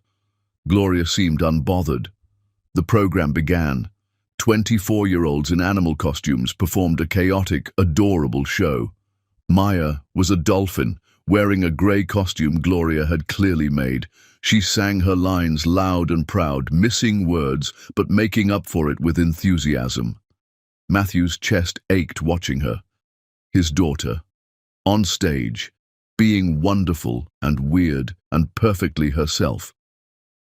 When Maya spotted him and Gloria sitting together, her whole face lit up. She waved enthusiastically, nearly knocking over the child next to her. Gloria waved back, laughing. Matthew waved too, and Maya's smile got impossibly bigger. After the show, children ran to their parents. Maya launched herself at Gloria first, as she should, then turned to Matthew. "Did you see me? I was the best dolphin." "You were incredible. I brought you flowers for being such a talented dolphin." Maya took the daisies with reverence. "I love them. Can I keep them forever?" "They'll last about a week if you put them in water, but we can press one in a book so you can keep it even longer if you want." "Yes, Mommy, can we do that?" Gloria smiled. "We'll press one when we get home." "Thank you, Matthew. That was thoughtful." They walked out together, Gloria, Maya, and Matthew, looking to any observer like a normal family. But Matthew felt the careful distance Gloria maintained, the way she kept Maya between them, the reminder that this was co-parenting, not reconciliation. In the parking lot, Maya hugged both of them goodbye. "This was the best day. Both my parents came." After Maya and Gloria drove away, a woman approached Matthew. He recognized her vaguely, maybe one of Gloria's friends. "You're Matthew, right?" "Yes." "I'm Jennifer. I know Gloria from the Chamber of Commerce. I just wanted to say, I've heard your story. What you did was awful, but showing up here today, being present for your daughter, that takes guts. Don't screw it up." She walked away before he could respond. Matthew sat in his car for a moment, processing. The whispers, the judgment, the woman's blunt warning, it was all deserved. He'd made his bed, one supervised visit at a time, one school program at a time, one pressed flower at a time, building something that would never erase the past but might create a livable future. For Maya, for himself, maybe eventually for Gloria too, though not in the way he'd once hoped. Just the chance to exist in her orbit without causing pain, to be someone she could trust to love their daughter well. That was enough. It had to be. Chapter 9. The Climb. 4 years and 11 months after Gloria destroyed Matthew's life in front of everyone who mattered, he received a phone call the week before Christmas from Gloria, asking in a voice that was carefully neutral but held something underneath, maybe hope, maybe fear, if he wanted to spend Christmas morning with Maya, because their daughter had asked specifically if Matthew could see me open presents, since he's my daddy, and daddies are supposed to be there for Christmas. And Matthew said yes so fast he nearly dropped his phone. The visits had increased over the past 6 months. Twice a week now instead of twice a month, 3 hours each instead of 2. Gloria still supervised, but she'd started leaving the room occasionally, going to check on laundry, making phone calls, giving them space. Maya called him Daddy now instead of Matthew. The shift had happened organically 3 months ago. She'd been telling him a story about school and had said, "And then I told my friend that my daddy is teaching me chess." And Gloria had looked up sharply, but Maya had continued talking as if it was natural. Gloria had pulled Matthew aside later. "She started calling you Daddy at school a few weeks ago. I didn't correct her. It felt wrong to tell her she couldn't when you are technically her father. I can ask her to call me Matthew if you prefer." "No, she needs to navigate this on her terms. If calling you Daddy helps her make sense of her world, so be it.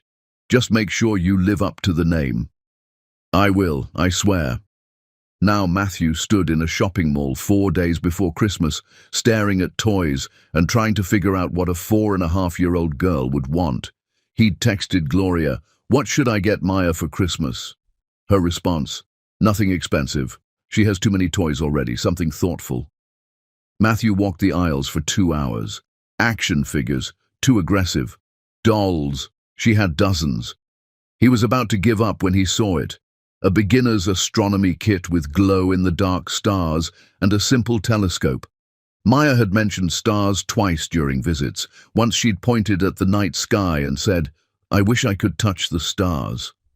Another time she'd drawn a picture of space and explained which planets were which.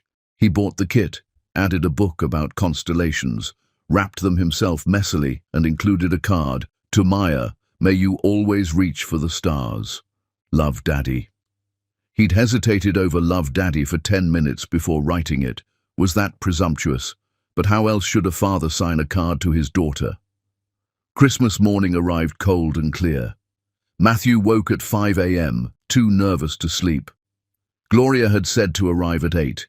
He was ready by 6:30, sat in his apartment staring at the wrapped gifts and forced himself to wait until 7:45. He pulled up to Gloria's house at exactly 8.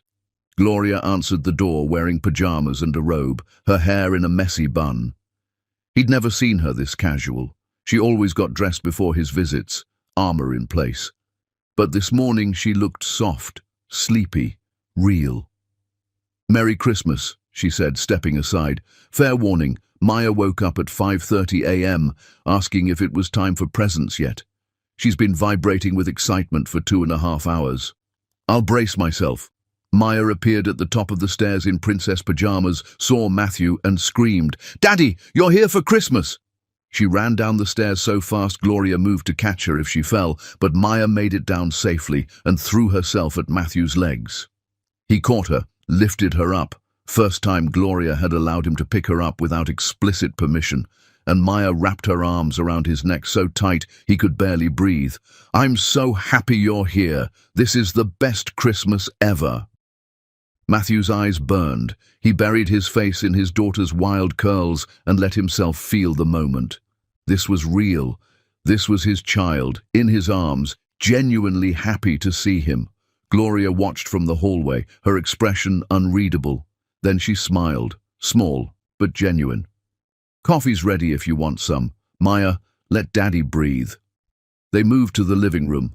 The Christmas tree was modest but beautiful, clearly decorated by Maya based on the concentration of ornaments in the bottom third. Presents were stacked underneath, many for Maya, a few for Gloria, and Matthew noticed with a jolt 2 wrapped gifts with his name on them. "You got me presents?" "Maya insisted," Gloria said. "She used her allowance. I helped her shop." Maya bounced on her toes. "Can we open presents now, please?" Gloria looked at Matthew. "What do you think, Daddy? Is it time?" The question, the casual inclusion, it felt monumental. "I think it's definitely time." Maya dove for the presents. Gloria sat on the couch with coffee, and Matthew sat in a chair nearby. They watched Maya tear through wrapping paper with enthusiasm. She opened Gloria's gifts first. Clothes, books, art supplies, each received enthusiastic appreciation. Then she got to Matthew's gift. She read the tag carefully. "To Maya, from Daddy." She looked up at him. "You got me something?" "I did. I hope you like it." She opened it carefully, more carefully than she'd opened Gloria's gifts, as if something from him was more fragile. When she saw the telescope and stars, her eyes went huge. "Real stars, for my ceiling." "They glow in the dark," Matthew explained, "and the telescope is for looking at real stars outside. We can learn the constellations together if you want. Can we put them up tonight? Can we look at stars tonight?" "If Mommy says it's okay." Maya turned pleading eyes on Gloria. "Please, Mommy." Gloria's throat worked. "Yes, baby, we can put them up tonight. Maybe Daddy can help." "Yes!" Maya rushed to hug Matthew again. "This is my favorite present ever. Thank you, Daddy." Matthew held his daughter, this miracle, and tried not to cry. He wasn't entirely successful. After all her presents were open, Maya remembered the 2 gifts with Matthew's name. "Daddy, these are for you, from me and Mommy." Gloria cleared her throat. "The small one is from Maya. The other one is from me. You don't have to open them now." "I want to." Matthew took the small package first, wrapped in paper Maya had clearly chosen, covered in cartoon animals. Inside was a framed crayon drawing. It showed 3 stick figures labeled Mommy, Me, and Daddy. They were holding hands in front of a house under a sun. "I drawed us," Maya explained. "That's our family." Matthew couldn't speak. He just stared at the drawing, at the simple representation of what his daughter saw when she thought of family, him included. "Do you like it?" Maya asked, suddenly uncertain. "I love it more than anything I've ever been given. I'm going to put it in my apartment where I can see it every single day." Maya beamed. "Open Mommy's present now." The second package was heavier, more carefully wrapped. Inside was a leather-bound photo album. Matthew opened it with shaking hands. The first page showed Maya as a newborn. Every subsequent page documented her growth. First smile, first time sitting up, first tooth, first steps, first birthday, every milestone he'd missed. The last page had a recent photo of all three of them at Maya's school program. Someone had snapped a picture of Gloria, Matthew and Maya standing together, Maya between them holding her flowers. Under the photo, Gloria had written, "The past can't be changed, but the future can be built. Here's to building something good." Matthew looked up at Gloria. She was watching him with careful eyes. "Thank you," he managed. I don't have words. You missed a lot. You can't get it back. But you can know about it. You can see what she was like, and maybe it will help you understand who she's becoming." Gloria's voice was steady, but soft.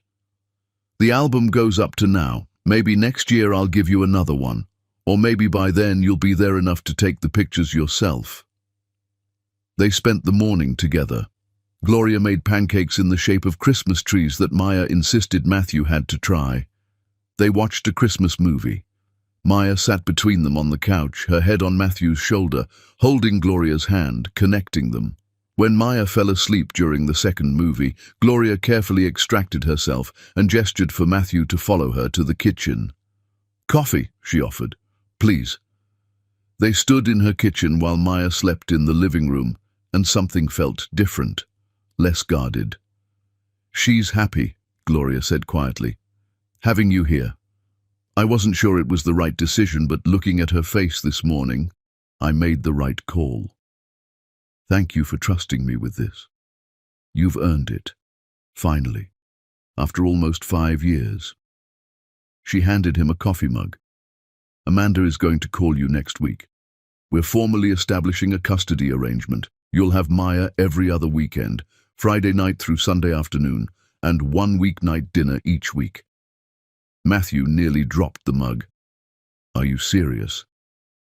"Maya is almost 5. She'll start kindergarten in the fall. She needs stability and routine, which means we need a formal arrangement. You've proven you're consistent. You've proven you care. It's time to make this official."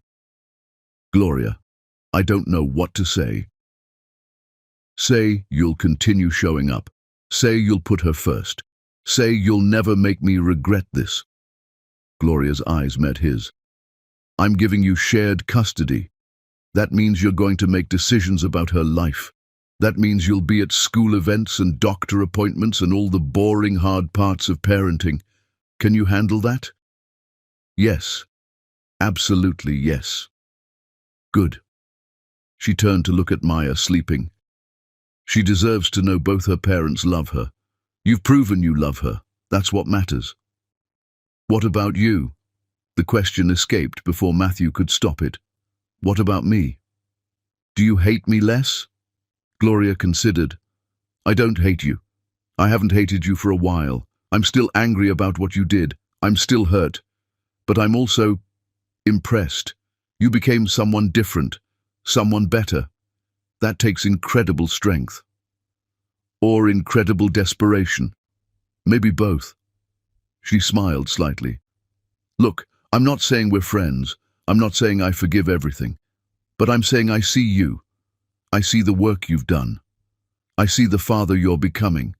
And I'm willing to build a co-parenting relationship that's functional and healthy. For Maya." "Just for Maya?" Gloria's expression shuttered. "Don't push it, Matthew. I'm giving you a lot today.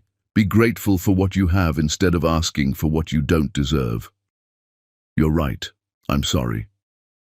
They stood in her kitchen sipping coffee while their daughter slept nearby, and Matthew felt something he hadn't felt in 5 years. Contentment, not happiness exactly, but a sense that maybe, possibly, the worst was behind him. When Maya woke up, they spent the rest of the day together. Gloria ordered Chinese food for dinner. They ate together like a normal family, passing containers and laughing at Maya's stories. As Matthew was leaving that night, Maya hugged him tight. "Will you come back tomorrow?" "Not tomorrow, sweetie, but very soon. And next week, you're going to come stay at my apartment for a whole weekend." "Really?" Maya looked at Gloria for confirmation. Really? We'll pack your bag together. You'll have your own special area at Daddy's house. Maya's joy was incandescent.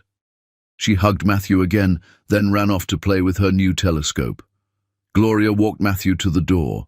In the porch light, she looked younger than her years, or maybe just less burdened. "Thank you for today," Matthew said. "It meant everything." "You're welcome." "Merry Christmas, Matthew." "Merry Christmas, Gloria." He walked to his car, got in, and sat for a moment, looking at Maya's drawing of their family. 3 stick figures holding hands. 5 years ago, he'd destroyed his family through selfishness and stupidity. Today, he'd spent Christmas morning with his daughter. Next week, she'd sleep in his apartment. It wasn't the family he'd had. It was something new, built on honesty and hard work and painful growth. But it was real, and it was his. Chapter 10. The Redemption. 5 years after Matthew Cook walked into his mansion to find his pregnant wife surrounded by witnesses ready to watch his public execution, he stood in Gloria's flagship bakery, watching her cut the ribbon on her 20th location, while his 5-year-old daughter Maya held his hand and asked, "Daddy, isn't Mommy amazing?" And he answered truthfully, "She's the most amazing person I've ever known," and meant every syllable. The bakery opening was massive. Press coverage, local politicians, business leaders. Gloria had become a genuine success story. Her empire now spanned the entire region. 20 locations, 2 cookbooks, a television show in development, net worth estimated at $15 million. Matthew stood in the crowd with Maya, watching Gloria give a speech about perseverance and building something from nothing.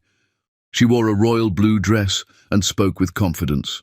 The woman at that microphone bore little resemblance to the person he'd destroyed, except for the fierce intelligence that had always been there. "This business started in a tiny storefront with a 3-month-old baby in a crib in the back room," Gloria said. "I mixed dough while nursing my daughter. I decorated cakes at 2 in the morning after she finally fell asleep. Single mothers are told we can't have it all. I'm here to prove we can build it ourselves." The crowd applauded. Maya squeezed Matthew's hand. "Mommy talks about me." "She does because you're part of her story. Are you part of her story too?" "I'm part of the hard parts. She's part of the good parts because she survived those hard parts." After the ceremony, people swarmed Gloria. Matthew kept Maya back, giving Gloria space. This was her day, her triumph. He was just a spectator, but Maya had other plans. She pulled free and ran through the crowd. "Mommy, we're here!" Gloria's face transformed when she saw Maya. She scooped her up, spinning her around while cameras flashed. Then her eyes found Matthew. For a moment, their gazes held. 5 years of history, pain, growth, and careful rebuilding passed between them. Then Gloria mouthed, "Come here." Matthew navigated through the crowd. When he reached them, Gloria adjusted Maya on her hip and said to the photographer nearby, "Get one of all 3 of us." The photographer's eyes widened. This was the story. "Are you sure?" "I'm sure." Gloria handed Maya to Matthew. "Hold her while I fix her hair." Matthew held his daughter while Gloria smoothed Maya's curls, the 3 of them close together, and the photographer captured it. The crowd eventually dispersed. Gloria had to stay for interviews and meetings. Matthew took Maya to get ice cream nearby, their every Wednesday evening routine. "Mummy was so pretty today," Maya said around chocolate. "Were you proud?" "So proud. Your mommy is incredible." "Do you love Mommy?" Matthew's spoon stopped halfway to his mouth. "I care about your mommy very much. I want her to be happy and successful." "But do you love her?" "The kind of love you're asking about is complicated. Your mommy and I hurt each other a long time ago. We're being good parents together now, and that's what matters. But you could love her again if you wanted to. It's not about wanting to, sweetheart. It's about what Mommy wants, and she wants us to be good at taking care of you."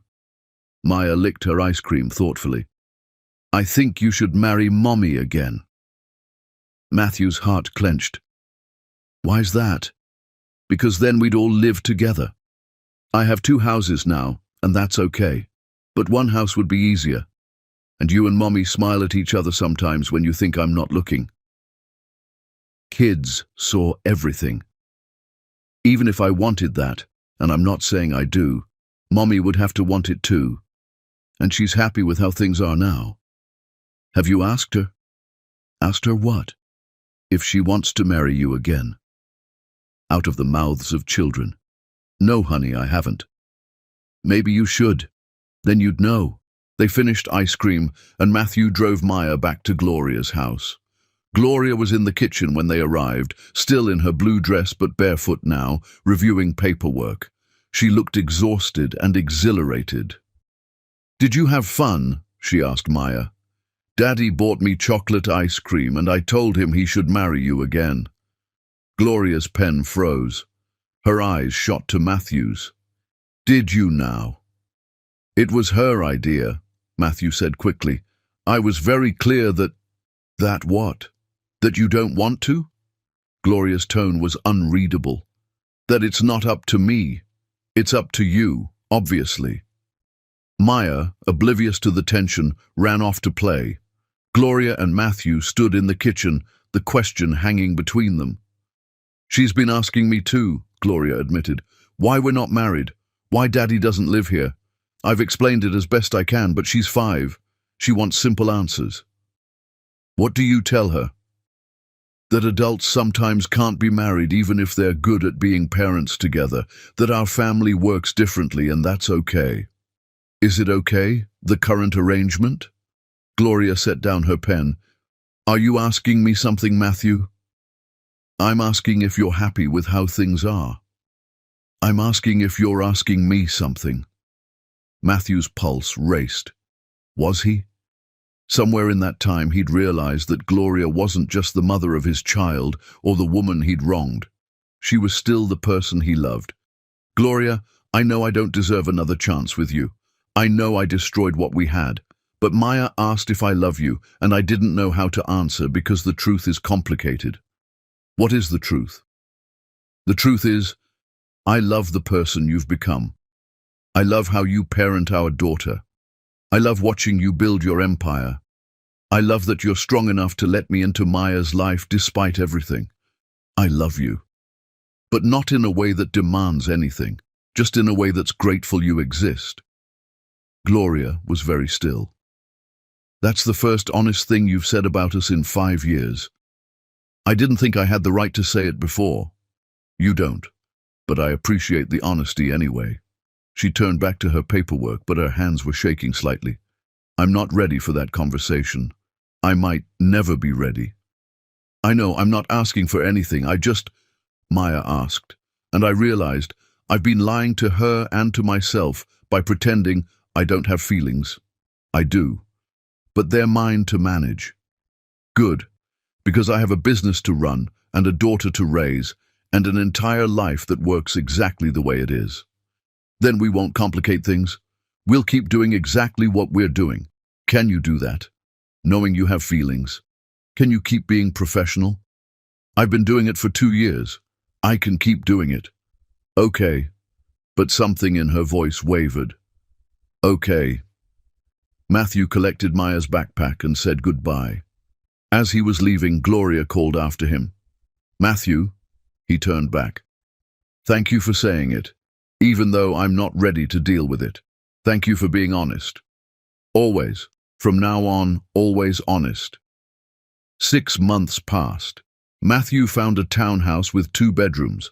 Gloria helped him shop for furniture for Maya's room. Maya thrived on the new schedule. A week at Mommy's bakery empire, a week at Daddy's modest townhouse. Different worlds, both filled with love. One Saturday, Matthew was teaching Maya to ride a bike without training wheels when Gloria showed up unexpectedly. She watched from the sidewalk as Maya wobbled and fell and got back up. When Maya finally made it 10 feet without falling, both parents cheered. "Coffee," Matthew offered Gloria. "Sure." They sat on his small patio while Maya practiced in the driveway. "I've been thinking about what you said," Gloria finally said. "About feelings and honesty." Matthew's heart rate spiked. "Okay. I'm not ready to trust you romantically. I don't know if I'll ever be ready. You broke something in me that might not be fixable. I understand. But, she turned to look at him, I'm not close to the possibility of eventually maybe considering it. In the distant future, if you continue being who you are now. Gloria, I'm not promising anything. I'm just saying I'm not saying never. There's a difference. Her eyes were serious. You've spent 5 years becoming someone different, someone better. I've watched you sacrifice and suffer and rebuild yourself. That means something. It doesn't erase the past, but it means something. What are you saying? I'm saying let's see where we are in another year, or 2, or 5. Let's keep co-parenting. Let's keep being honest. Let's keep showing Maya that adults can work together even when things are hard. And maybe eventually, if we're both ready, and it makes sense, and it won't hurt Maya, maybe we can see if there's something worth rebuilding. It wasn't a promise. It wasn't even hope, really. Just the smallest possibility. But Matthew had learned to survive on possibilities. I can do that. Good. Because Maya deserves to see healthy relationships, not desperate ones. If we ever try again, it has to be from a place of strength, not need. Agreed. Maya rode past successfully, shrieking with joy. I'm doing it! They both cheered. Gloria reached over and squeezed Matthew's hand briefly, the first intentional touch in 5 years that wasn't about handing over their daughter. It lasted only a second, but it was enough. Maya fell 20 seconds later. Before Matthew could move, Gloria was already running. He followed. They reached Maya simultaneously, each taking a hand, helping their daughter stand. I'm okay, Maya announced, brushing off her knees. I'm brave like Mommy. You are, they said together. Maya looked between them, beaming. You're both here. Both my parents. And that's what they were. Both her parents, doing their best, showing up. The future was uncertain. Maybe Gloria would eventually trust him enough to try again. Maybe they'd always be nothing more than co-parents who got along. But either way, they'd given Maya what she deserved. 2 parents who loved her enough to put aside their own damage and build something that worked. Matthew looked at Gloria over their daughter's head and saw not the wife he'd destroyed, but a partner he respected, a woman he admired, a person who'd given him the greatest gift imaginable, a chance to be someone better. Thank you, he mouthed. Gloria shook her head slightly, but she was smiling. Let's get this girl back on her bike. They spent the afternoon together, teaching Maya to ride, celebrating small victories, picking her up when she fell, like a family. Maybe not the family they'd been, but family nonetheless, and that was enough.